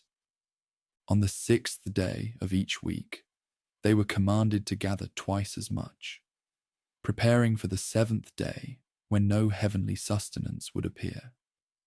This celestial nourishment kept fresh for 2 days, only when gathered on the 6th day, remaining pure and edible through the Sabbath, while any other attempt to store it overnight resulted in corruption. The pattern established a rhythm of daily dependence and weekly rest that would reshape their understanding of provision and trust. Each morning brought fresh evidence of heavenly care, but each morning also required fresh faith to believe that sustenance would continue to appear. Some tested the boundaries, going out on the seventh day to seek the heavenly substance that was not there. Others tried to hoard extra portions, only to find them crawling with maggots by morning. The wasteland was becoming a school where former slaves learned to live by faith rather than by sight, trusting in promises rather than accumulated resources. But the lessons of the desert extended beyond sustenance and hydration. The multitude's journey brought them into conflict with tribes who had no interest in their sacred mission or relationship with the Almighty. The Amalekites, desert raiders who preyed on the weak and vulnerable, saw the massive procession as an opportunity for plunder. The attack came without warning, striking at the rear of the column, where the elderly, sick, and exhausted struggled to keep pace with the main body. These were not soldiers engaging in honorable combat, but predators targeting the most vulnerable members of the community. Exactly the kind of cruelty that marked them as enemies of justice. Choose some of our men and go out to fight the Amalekites. Their appointed guide commanded a young military officer named Joshua. Tomorrow I will stand on top of the hill with the rod of the Almighty in my hands. The battle that followed became a dramatic illustration of the relationship between celestial authority and human responsibility. Joshua led the fighting men onto the battlefield below, while their shepherd, accompanied by Aaron and a man named Hur, climbed to a high hill overlooking the conflict. As long as their guide held up his hands with the sacred rod, the liberated forces prevailed. But when fatigue caused his arms to drop, the Amalekites gained the advantage. The connection between heavenly intercession and earthly victory was unmistakable and immediate. Recognizing the pattern, Aaron and Hur found a stone for their mentor to sit on, then positioned themselves on either side to support his arms. With this assistance, his hands remained raised until sunset, ensuring victory for Joshua's forces and decisive defeat for the Amalekite raiders. The triumph was complete, but it came with a sobering promise. Write this on a scroll as something to be remembered and make sure Joshua hears it, because I will completely blot out the name of Amalek from under heaven. The battle had been more than a military engagement. It was a heavenly judgment against those who preyed upon the innocent and opposed the purposes of the Almighty. The victory established Joshua as a military commander and demonstrated that the liberated nation could defend themselves when guided by celestial authority. News of these events traveled across the desert faster than the slow-moving multitude itself. Stories of the supernatural deliverance, the divided sea, the destroyed forces, and the daily provision of sustenance from heaven reached the ears of those who remembered the fugitive prince who had fled into exile decades before. Among those who heard these reports was Jethro, priest of Midian, who had sheltered the future liberator during his years of desert preparation. Taking his son-in-law's wife and 2 sons, who had apparently been sent back to safety during the dangerous confrontation with the empire, Jethro set out to find his family member in the wasteland. The reunion was joyful, but also revealing. Now I know that the Eternal One is greater than all other gods, Jethro declared after hearing the full account of supernatural deliverance. For he did this to those who had treated the descendants of Abraham arrogantly. But Jethro's wisdom extended beyond theological appreciation to practical observation.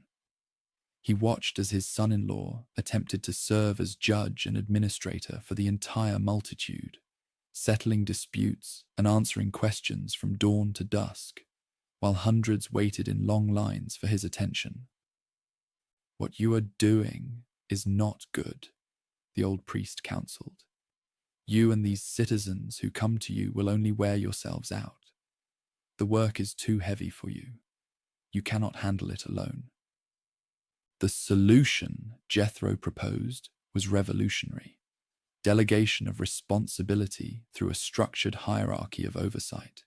Select capable men from all the nation, men who fear the Almighty, trustworthy men who hate dishonest gain, and appoint them as officials over thousands, hundreds, fifties, and tens.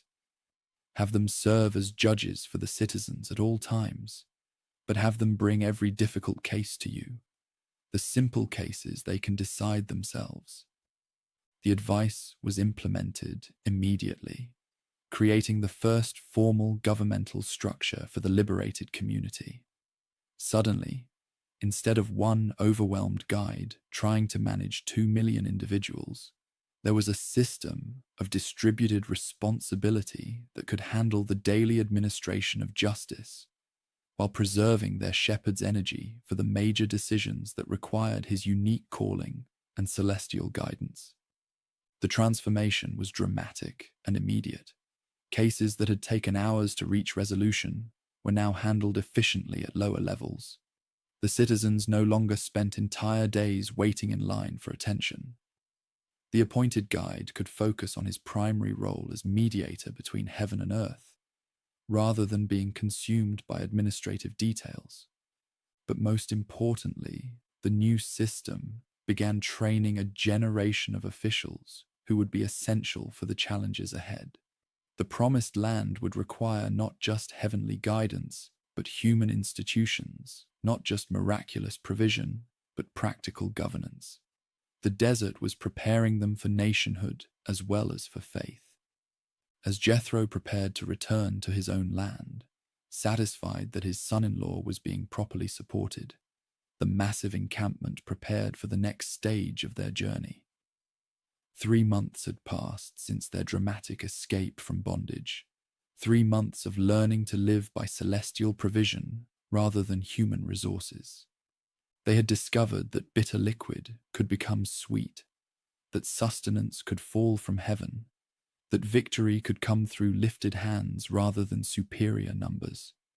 They had learned to gather daily what they needed without hoarding, to rest weekly without anxiety, to trust promises rather than visible supplies. But the greatest test of their faith was yet to come. Ahead lay a mountain wreathed in cloud and fire, where they would encounter not just heavenly provision, but the presence of the Almighty itself. At Sinai, they would move beyond the experience of miraculous deliverance to the responsibility of sacred relationship. The wasteland had been their school, but the mountain would be their altar.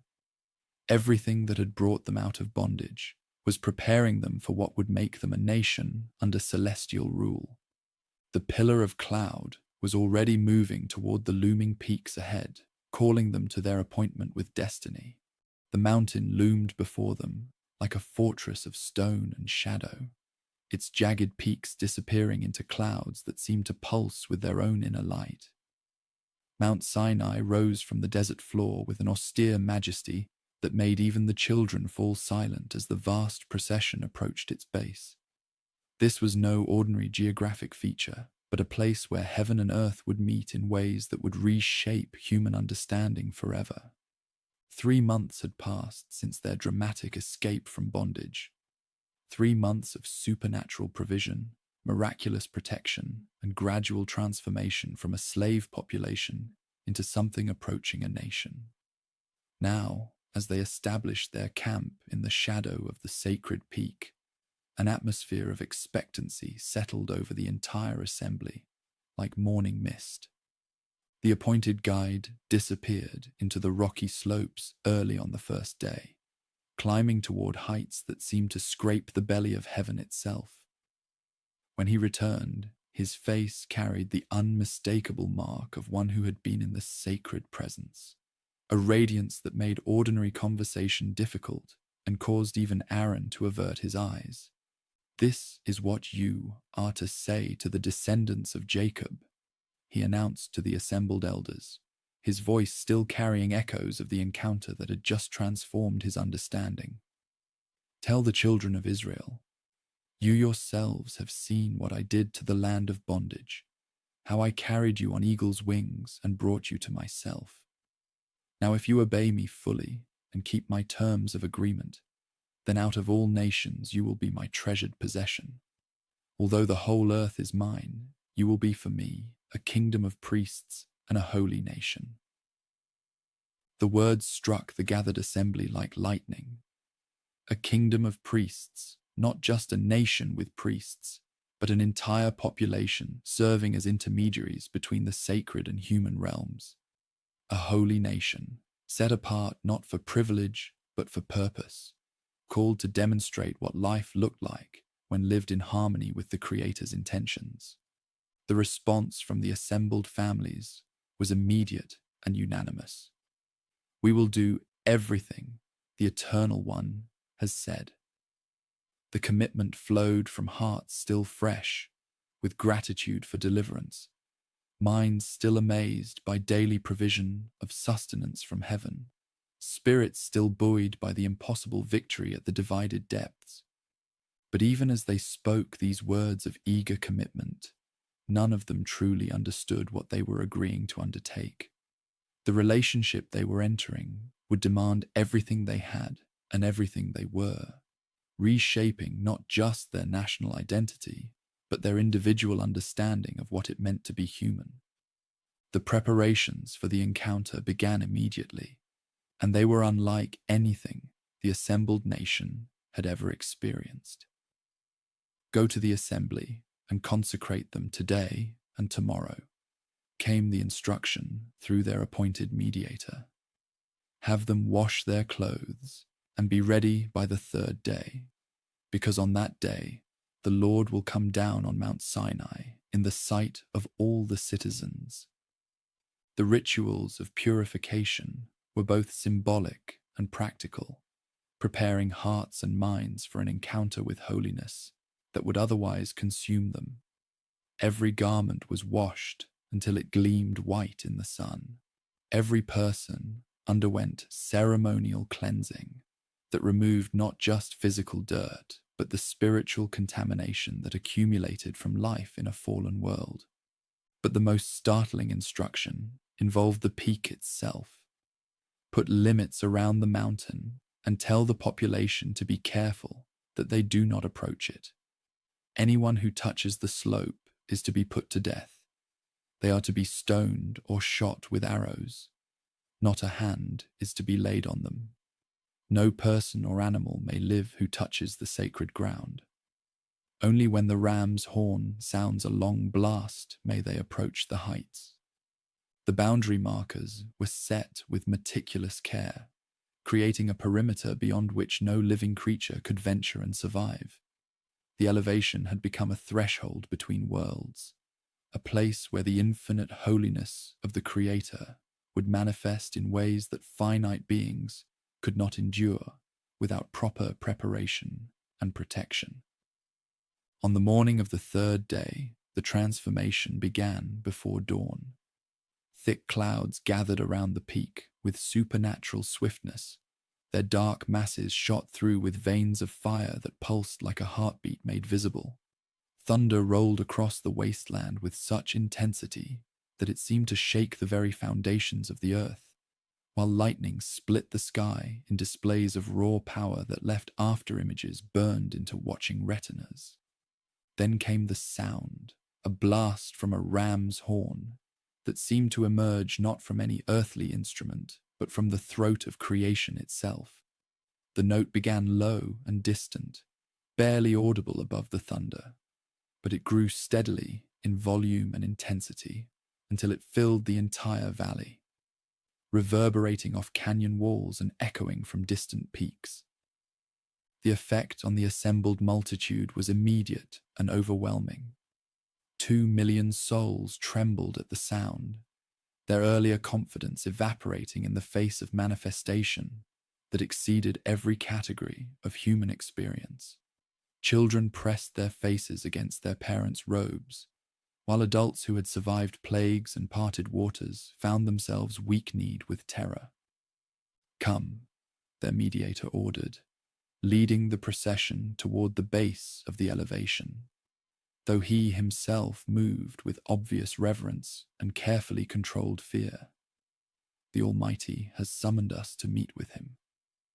As they approached the established boundaries, the manifestation intensified beyond imagination.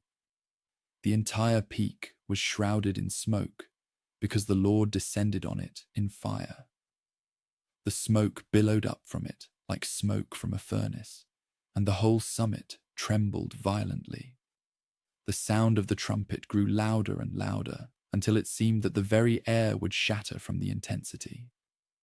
At the foot of the heights, the vast assembly stood transfixed by a display of power that rendered human language inadequate.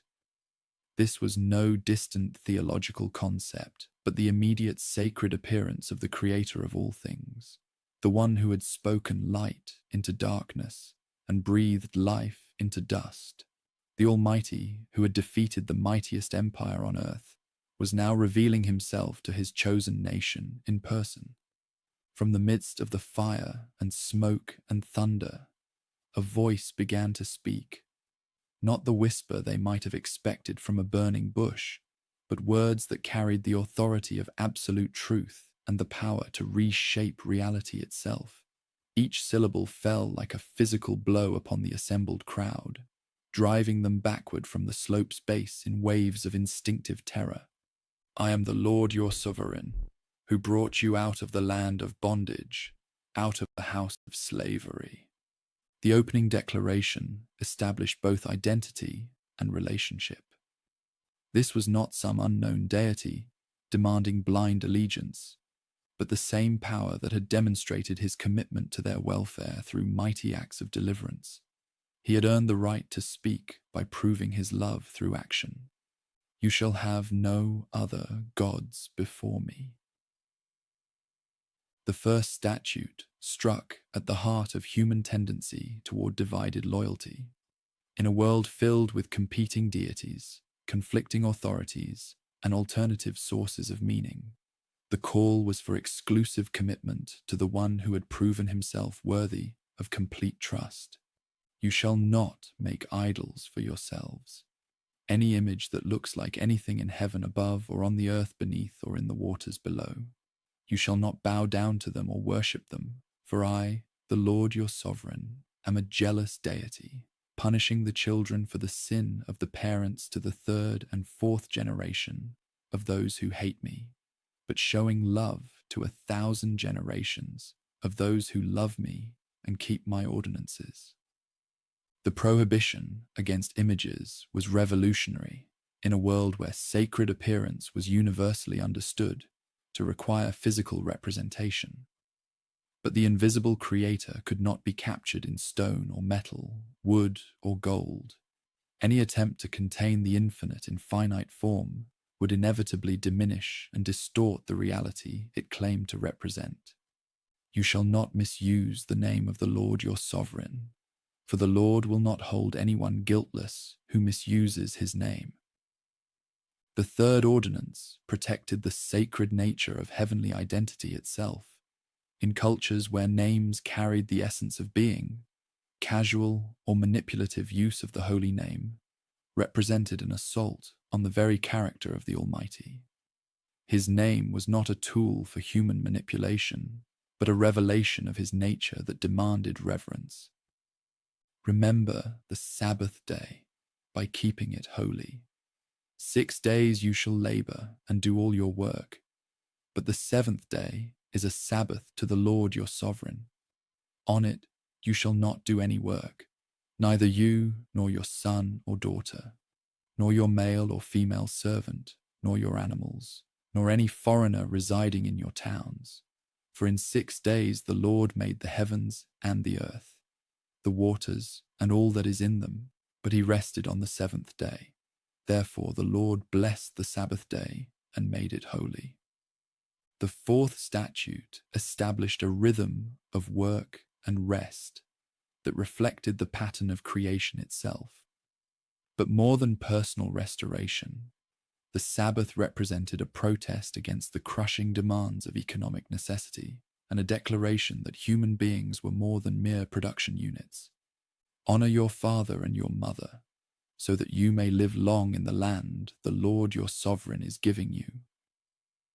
The fifth ordinance created the foundation for stable society by establishing respect for authority within the family structure. But honor involved more than obedience.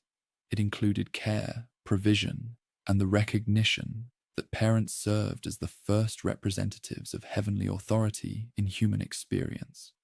You shall not murder. The sixth statute protected the fundamental sanctity of human life. Created in the heavenly image, every person carried inherent worth that could not be destroyed without assaulting the Creator himself. The prohibition extended beyond personal violence to encompass any action that devalued or destroyed human dignity. You shall not commit adultery. The seventh ordinance safeguarded the exclusive commitment that made relationship possible. Just as the nation was called to exclusive loyalty to their sovereign, marriages required the same kind of unwavering faithfulness that created trust and enabled intimacy. You shall not steal. The eighth statute established the foundation for economic justice by protecting personal property and honest exchange. But theft involved more than taking physical objects. It included any form of deception that enriched one person at another's expense. You shall not give false testimony against your neighbor. The ninth ordinance protected the truth that made community life possible. Without reliable testimony, justice became impossible. Relationships deteriorated into suspicion, and social cooperation collapsed under the weight of systematic deception. You shall not covet your neighbor's house. You shall not covet your neighbor's wife, or his male or female servant, his ox or donkey, or anything that belongs to your neighbor. The 10th statute reached into the hidden realm of human motivation, addressing the desires that gave birth to all external violations. Coveting represented the fundamental rejection of heavenly provision in favor of what belonged to others, the root from which all other sins ultimately sprouted. As the final words of the holy proclamation echoed across the valley, the assembled nation stood in stunned silence. They had heard the voice of the Almighty speaking directly to them, delivering principles that would govern not just their national life, but their individual choices for generations to come. But the intensity of the encounter had exceeded their capacity to endure. The thunder and lightning, the smoke and fire, the sound of the trumpet that grew ever louder, all of it combined to create an experience that pushed them beyond the limits of human endurance. Speak to us yourself, and we will listen, they pleaded with their appointed mediator, their voices trembling with terror. But do not have the Almighty speak to us, or we will die. The request revealed both wisdom and limitation. They recognized correctly that direct encounter with infinite holiness would consume them, but they also demonstrated their need for human intermediaries who could bridge the gap between sacred perfection and human frailty. Do not be afraid, their mediator responded, though his own face bore the marks of one who had been transformed by proximity to the holy. The Eternal One has come to test you, so that the awe of him will be with you to keep you from sinning. The distinction was crucial. They should not be afraid of destruction, but they should maintain the reverential respect that recognized the serious consequences of moral failure. Healthy reverence would serve as a guardian against the casual disobedience that destroyed both individuals and communities. The assembled multitude remained at a distance while their mediator approached the thick darkness where the Almighty was. The physical separation symbolized a spiritual reality. Most human beings could not endure direct encounter with holiness, but they could receive sacred revelation through those specially called and prepared for such contact. What followed was an expanded revelation of heavenly will that would form the foundation for their emerging national life. Laws governing justice between individuals, principles for economic relationships, guidelines for religious observance, instructions for social welfare, all flowing from the basic moral framework established in the 10 fundamental statutes. These are the laws you are to set before them, came the comprehensive instruction covering everything from property rights to personal injury, from slavery to social justice. Each regulation was designed not to burden human freedom, but to create the conditions where freedom could flourish, without destroying itself through abuse. The laws addressed practical situations with sacred wisdom: what to do when an ox gored a neighbor, how to handle theft and restitution, the treatment of foreigners and the vulnerable, the proper conduct of religious festivals. Nothing was too mundane for heavenly attention, nothing too complex for holy solution. But beyond the specific regulations lay a revolutionary principle. Law was not the arbitrary will of a distant ruler, but the expression of sacred character that created flourishing for all who embraced it. Justice, mercy, faithfulness, and compassion were not merely human ideals, but reflections of the Creator's own nature. When the complete revelation was finished, the mediator returned to the waiting nation with words that would establish their response to what they had received. "I will make an agreement with you," came the holy proposal through him. "In accordance with all these words, I will drive out before you the current inhabitants of the promised land. But be careful not to make a treaty with them, for that would be a snare among you." The offer was both promise and warning. Sacred assistance would be provided for the challenges ahead, but success would depend on maintaining exclusive loyalty to the one who had delivered them. Compromise with competing value systems would ultimately destroy the very foundation that made their success possible. The response was unanimous and immediate.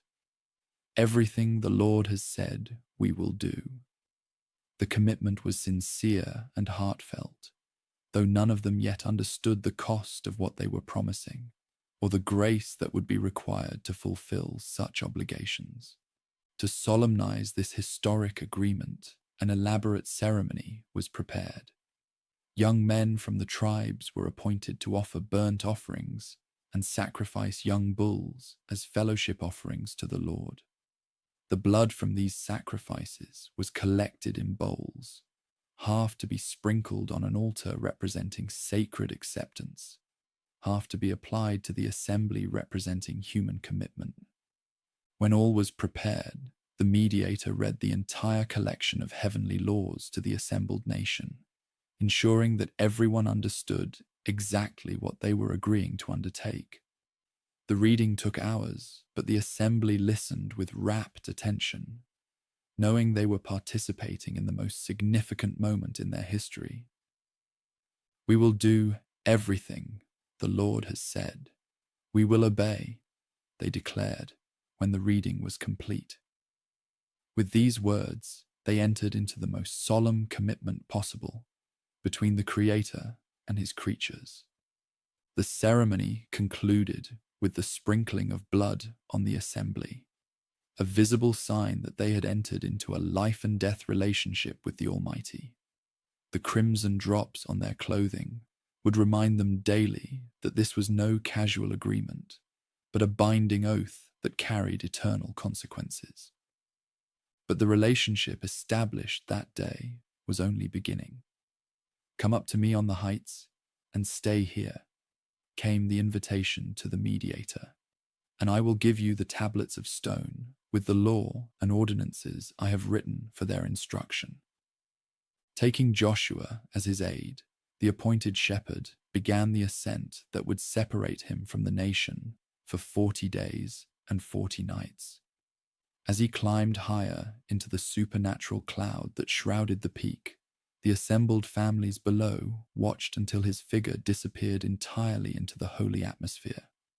To the waiting nation below, the glory of the Lord looked like a consuming fire on top of the elevation.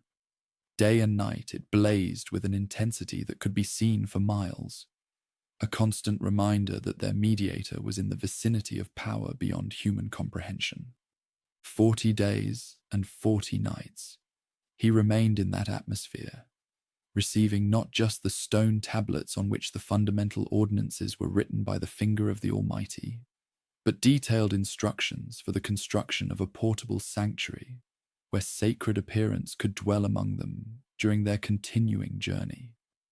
The plans for this tabernacle were precise and elaborate, specifications for the holy tent itself, designs for the furnishings that would fill it, instructions for the priesthood that would serve there, details about the sacrificial system that would maintain relationship between the Holy Creator and his inevitably imperfect descendants.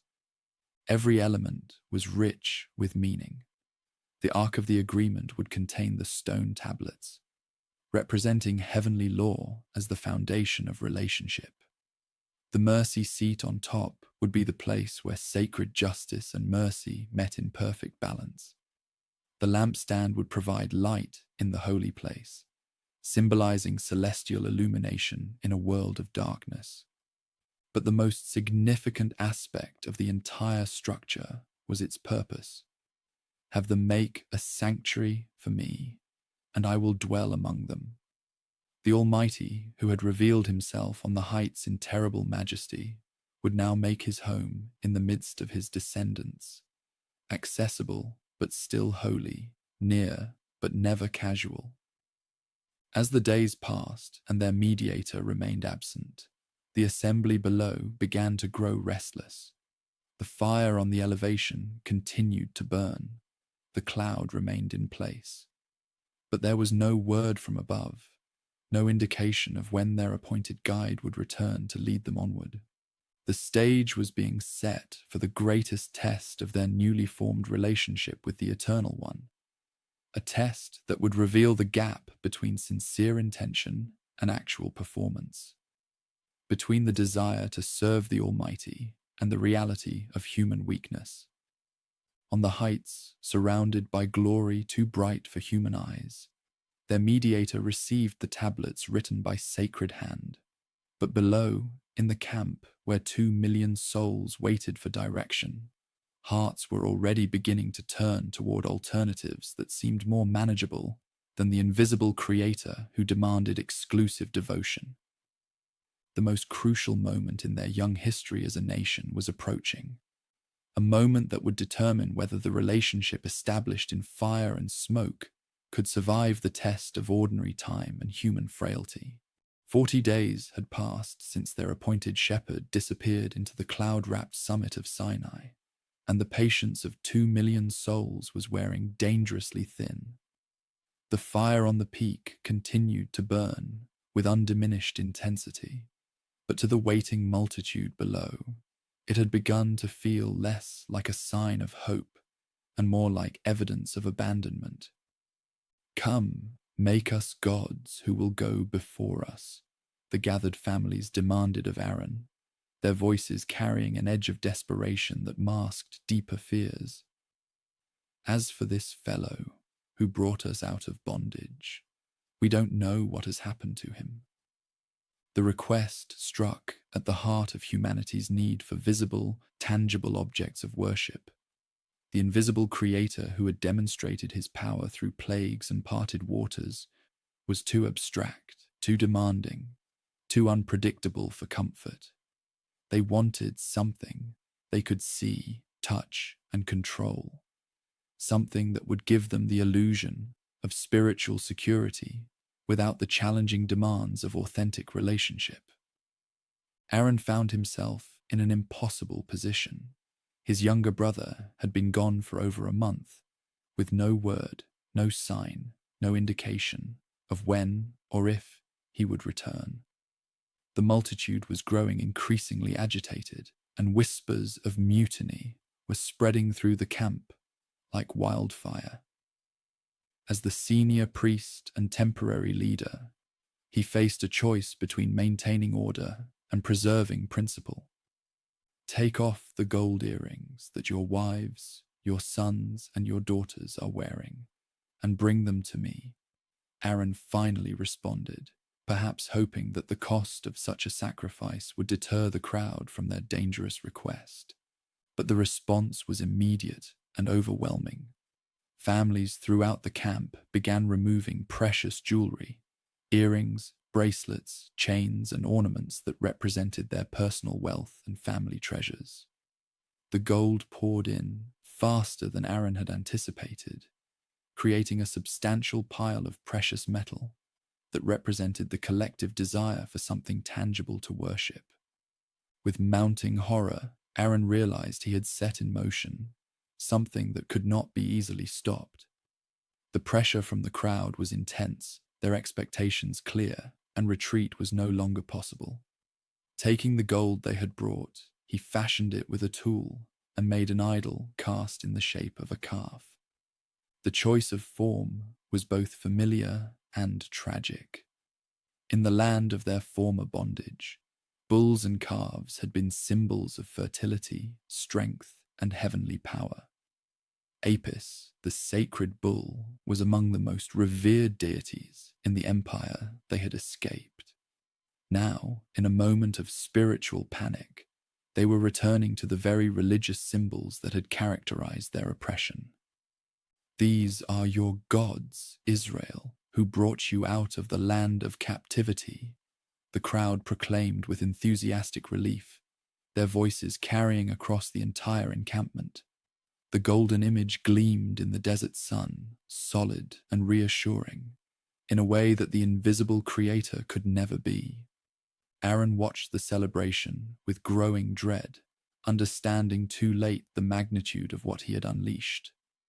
In a desperate attempt to maintain some connection to their true calling, he built an altar in front of the calf and announced, "Tomorrow there will be a festival to the Eternal One." But the compromise only made things worse. By associating the golden image with the name of their true sovereign, Aaron was not preserving orthodoxy but corrupting it beyond recognition. The festival that followed would mock everything their deliverance had represented.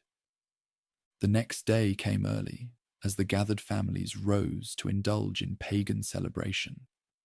They offered burnt offerings and presented fellowship offerings, but their hearts were far from the Creator who had commanded exclusive loyalty. What followed was a wild party that included eating, drinking, and the kind of immoral behavior that had characterized the fertility religions of their former captors. The sound of revelry echoed off the mountain walls, singing, dancing, shouting, and laughter that grew increasingly coarse as the day progressed. The same voices that had trembled before the thunder of Sinai now raised themselves in songs of praise to a golden idol that could neither see nor hear. On the heights above, wrapped in glory too bright for mortal eyes, the wrath of heaven began to build like storm clouds gathering before a tempest. The Almighty, who had delivered them from bondage, who had fed them with bread from heaven, who had revealed his law and offered them his intimate friendship, now watched his chosen people bow before a metal image made from their own jewelry. "Go down," came the command to the shepherds still on the summit, "because your people, whom you brought out of the land of bondage, have become corrupt. They have been quick to turn away from what I instructed them and have made themselves an idol cast in the shape of a calf. They have bowed down to it and sacrificed to it and have said, 'These are your gods, Israel, who brought you out of captivity.'" The words struck the appointed guide like physical blows. After experiencing 40 days in the immediate vicinity of holiness, after receiving the stone tablets written by the finger of the Creator himself, he was now hearing that the people he had led to freedom had already abandoned their sacred calling. "I have seen this people," the voice continued. and the shepherd could hear both infinite sadness and righteous anger woven through every syllable. And it is a stiff-necked community. Now leave me alone, so that my anger may burn against them, and that I may destroy them. Then I will make you into a great nation. The offer was stunning in its implications. The Eternal was proposing to abandon the descendants of Abraham entirely and start over with a new chosen lineage. The bond that had been established with such ceremony just weeks before was being declared null and void because of their immediate and catastrophic failure. But instead of accepting this extraordinary proposal, the shepherd did something that revealed the true heart of leadership. He interceded for the very people that had betrayed everything he had worked to establish. Eternal One, he pleaded, falling prostrate before the throne of judgment. Why should your anger burn against your people, whom you brought out of bondage with great power and a mighty hand? Why should those who oppressed them say, it was with evil intent that he brought them out, to kill them in the mountains and to wipe them off the face of the earth? Turn from your fierce anger, relent, and do not bring disaster on your people. The argument was both theological and practical. If the Almighty destroyed his chosen community in the wilderness, it would not only represent the failure of his redemptive plan, but would also give ammunition to the enemies who had already suffered devastating defeats. The reputation of the Creator himself was at stake. Remember your servants, Abraham, Isaac, and Jacob, the intercession continued, to whom you swore by your own self. I will make your descendants as numerous as the stars in the sky, and I will give your descendants all this land I promised them, and it will be their inheritance forever. The appeal to the ancient promises struck at the heart of eternal faithfulness. The bond with the patriarchs had been unconditional, sealed by sacred oath and confirmed through generations of faithful fulfillment. Could the Eternal abandon his own commitments because of mortal failure? The response came with characteristic mercy. I have relented concerning the disaster I spoke of bringing on my people. The judgment was stayed, the destruction postponed, but the consequences of their rebellion would still have to be addressed. Taking the 2 tablets of stone in his hands, the very laws that had been violated before the ink was dry, the shepherd began his descent from the holy mountain. Joshua, who had waited partway along the slope, joined him as they approached the camp where celebrations still raged around the golden idol. There is the sound of war in the camp, Joshua observed, hearing the noise that drifted from below. But the experienced guide recognized the sounds for what they were. It is not the sound of victory. It is not the sound of defeat. It is the sound of singing that I hear. When they finally reached the edge of the camp and saw the golden calf and the dancing around it, the full magnitude of the betrayal hit the returning leader like a physical blow.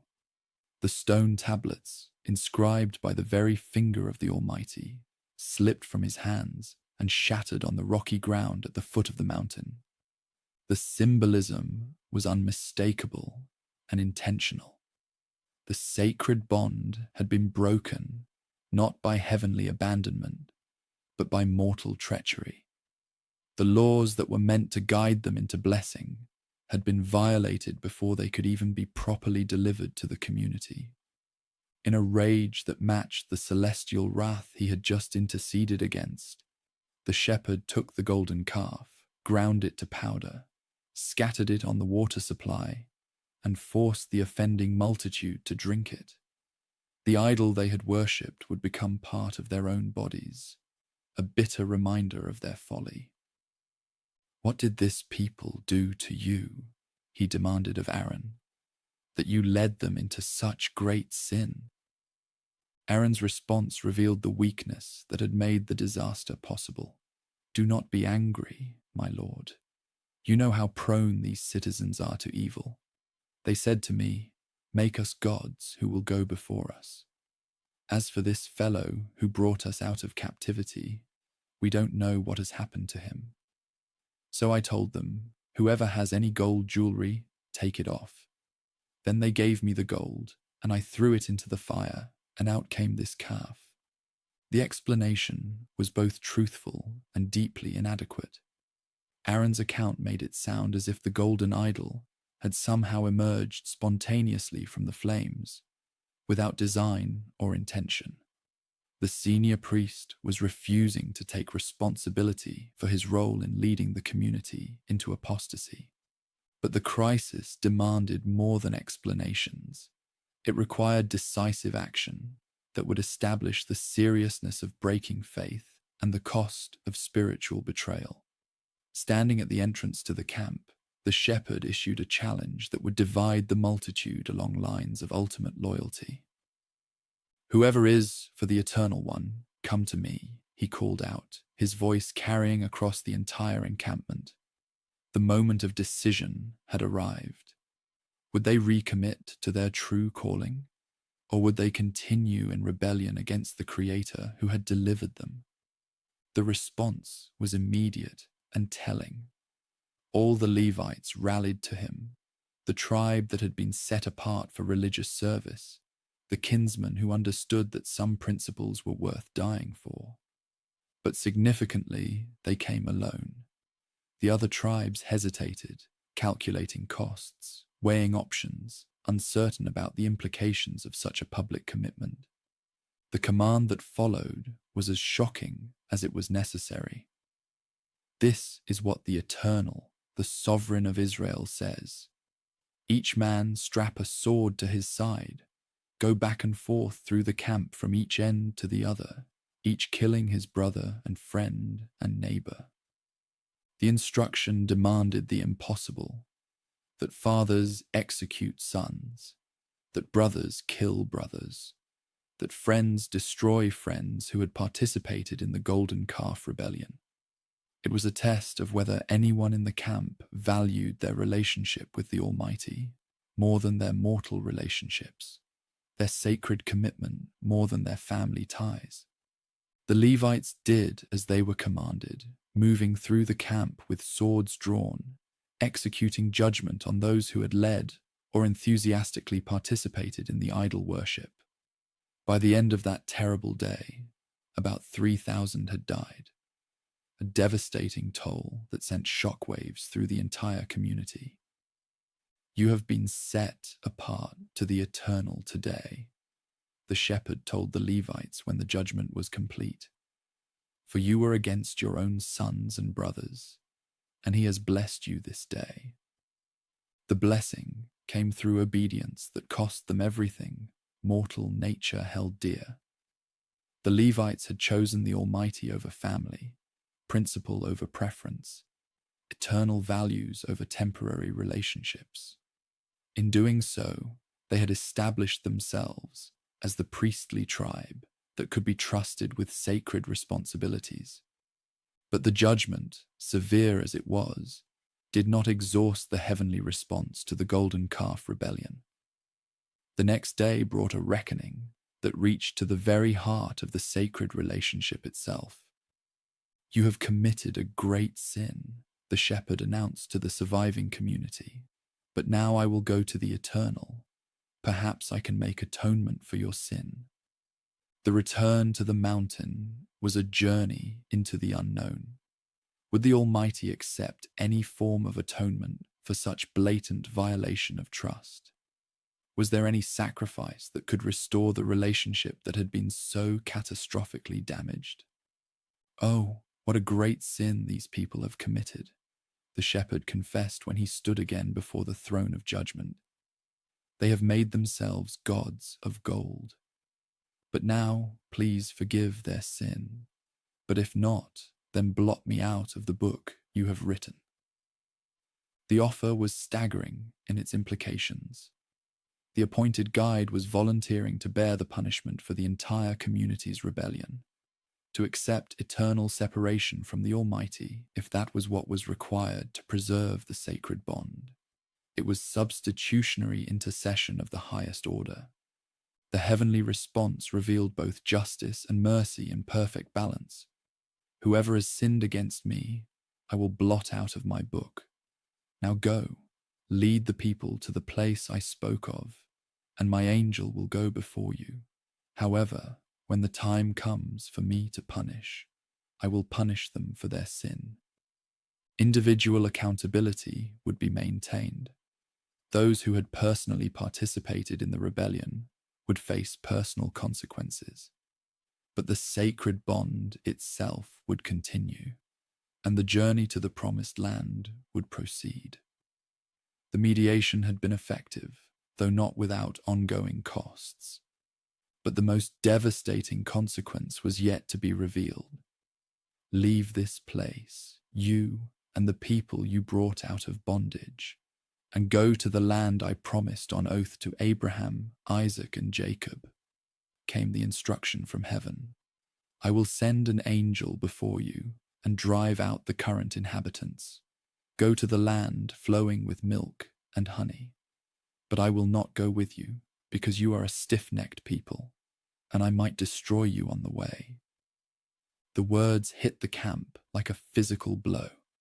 They would still receive the promised land, still enjoy the material blessings that had been pledged to their ancestors, but they would lose the thing that made those blessings meaningful, the immediate nearness of the Creator who had called them into relationship. When the community heard these distressing words, they began to mourn, and no individual put on any ornaments. The gold that had been used to create the idol now seemed like a curse, a reminder of how quickly material wealth could become a substitute for spiritual reality. The shepherd set a tent of meeting far outside the camp, and whenever he went out to it, all the citizens would rise and stand at the entrances to their tents, watching until he entered the sacred space.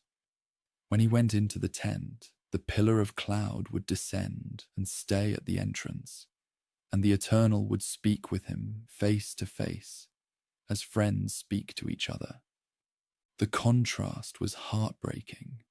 The Creator who had promised to dwell among them was now meeting their representative outside the camp, separated from the community that had rejected his intimate fellowship.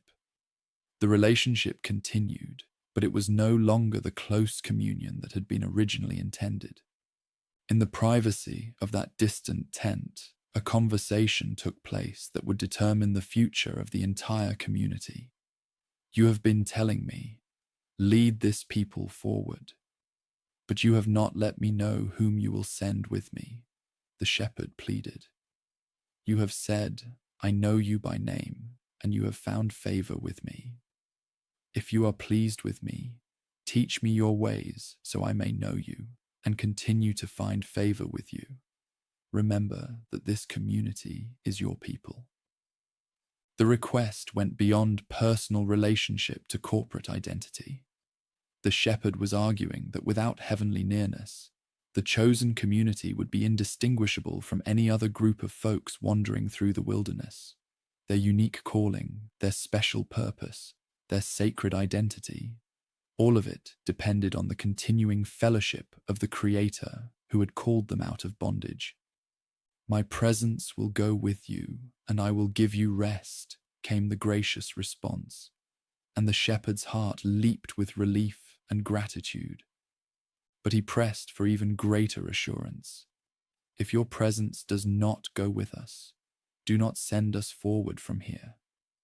How will anyone know that you are pleased with me and with your people unless you go with us? What else will distinguish me and your people from all the other nations on the face of the earth? The logic was irrefutable.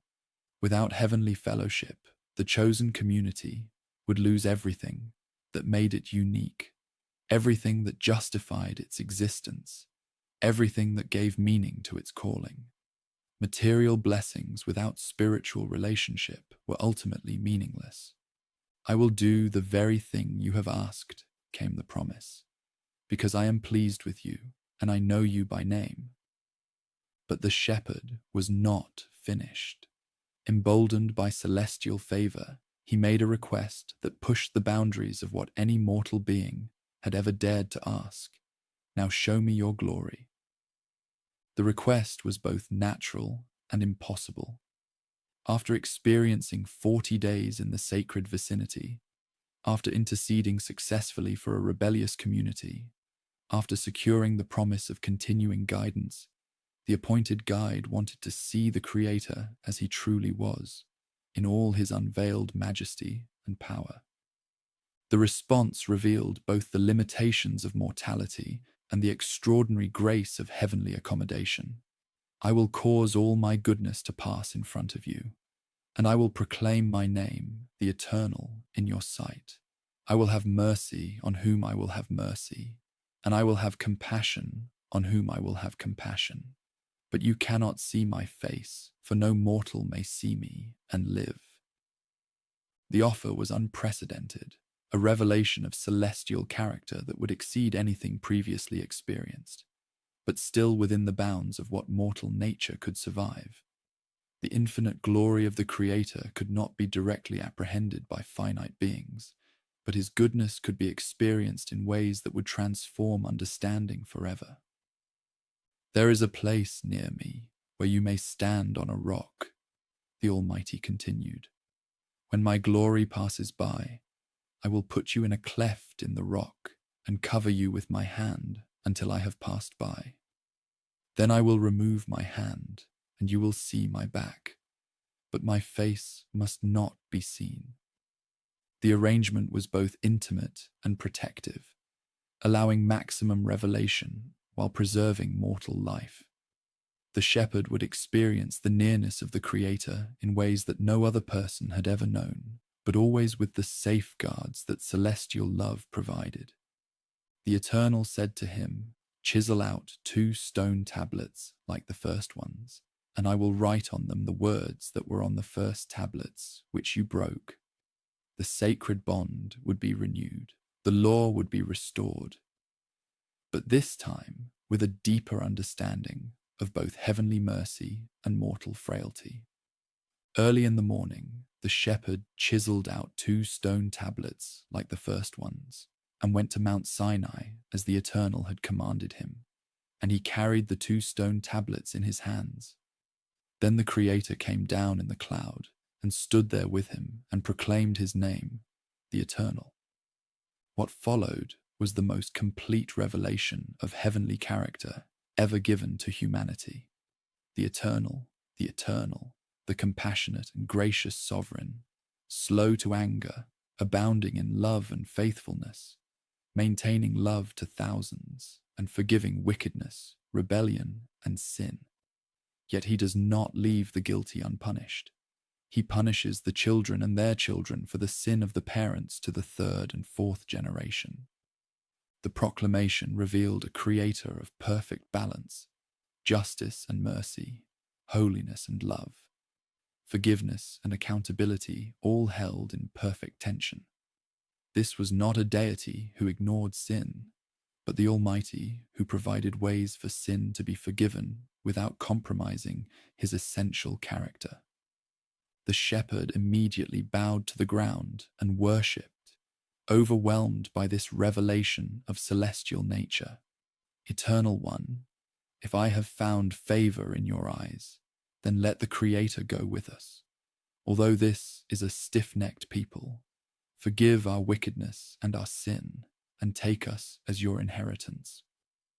The prayer was both confession and petition, acknowledging the community's ongoing weakness, while appealing for continued grace based on heavenly character rather than mortal merit. "I am making a bond with you," came the response. "Before all your people, I will do wonders never before done in any community in all the world. The citizens you live among will see how awesome is the work that I, the Eternal, will do for you." The promise pointed toward future demonstrations of celestial power that would exceed even the plagues and the parted sea. But it also came with renewed warnings about the dangers of compromise with competing value systems in the promised land. When the shepherd came down from Mount Sinai with the 2 tablets of the sacred bond in his hands, he was not aware that his face was radiant because he had spoken with the Creator. When Aaron and all the descendants of Israel saw him, they were afraid to come near him because his face shone with reflected glory. The physical transformation was a visible sign of what prolonged exposure to heavenly glory could accomplish. The appointed guide had become so saturated with celestial radiance that it literally emanated from his skin, making normal interaction impossible until he covered his face with a veil. But the work of restoration was far from complete. The Eternal spoke to him about the construction of the tabernacle, the portable sanctuary that would allow heavenly fellowship to dwell among the community during their continuing journey. Every detail had been specified during the 40 days on the mountain. The materials to be used, the designs to be followed, the furnishings to be created. "Tell the descendants of Israel to bring me an offering," came the instruction. "You are to receive the offering for me from everyone whose heart prompts them to give." The response was immediate and overwhelming. The same community that had just rebelled against celestial authority now gave so generously that the workmen had to be restrained from accepting additional contributions. The construction proceeded with meticulous attention to every specified detail. Skilled craftsmen, filled with heavenly wisdom, created works of art that reflected sacred realities. The Ark of the Agreement was crafted to house the stone tablets, with a mercy seat of pure gold where justice and mercy would meet. The lampstand was fashioned with 7 branches to provide light in the holy place. The altar of incense would carry the prayers of the community before the throne of grace. But the most significant element was the overall purpose of the structure: to provide a place where the Holy Creator could dwell among his inevitably imperfect chosen ones. The tabernacle would be a bridge between heaven and earth, a meeting place where celestial holiness and mortal need could come together through carefully prescribed rituals of sacrifice and worship. When all the work was completed exactly as the Eternal had commanded, the moment arrived for the dedication of the sanctuary. The shepherd set the tabernacle according to the heavenly instructions, arranged all the furnishings in their proper places, and consecrated everything for sacred use. Then the cloud covered the tent of meeting, and the glory of the Creator filled the tabernacle. The shepherd could not enter the tent of meeting because the cloud had settled on it, and the celestial glory filled the tabernacle. The visible return of heavenly fellowship was the ultimate sign of restored relationship. The Creator, who had threatened to withdraw his immediate companionship because of their rebellion, had now chosen to make his home among them in an even more intimate way than before. The golden calf had been a tragic detour, but it had not derailed the ultimate purpose of the sacred bond. In all the travels of the descendants of Israel, whenever the cloud lifted from above the tabernacle, they would set out. But if the cloud did not lift, they did not set out until the day it lifted. So the cloud of the Eternal was over the tabernacle by day, and fire was in the cloud by night, in the sight of all the community of Israel during all their travels. The book of Exodus concluded with this image of heavenly guidance leading the chosen community toward their ultimate destiny. They had been transformed from a slave population into a holy people, from a collection of families into a kingdom of priests, from homeless wanderers into a community with both purpose and celestial companionship. The journey from bondage to sacred relationship was complete, but the greater journey toward becoming everything the Almighty intended was just beginning. They carried with them the law that would govern their communal life, the tabernacle that would maintain their relationship with their Creator, and the promise that his fellowship would never leave them as long as they remained faithful to their calling. From the mud pits of foreign oppression to the glory-filled sanctuary in the wilderness, this was the story of how the Eternal had kept his ancient promises and created a people that would bless all the families of the earth. The Exodus was finished, but the sacred bond would endure forever.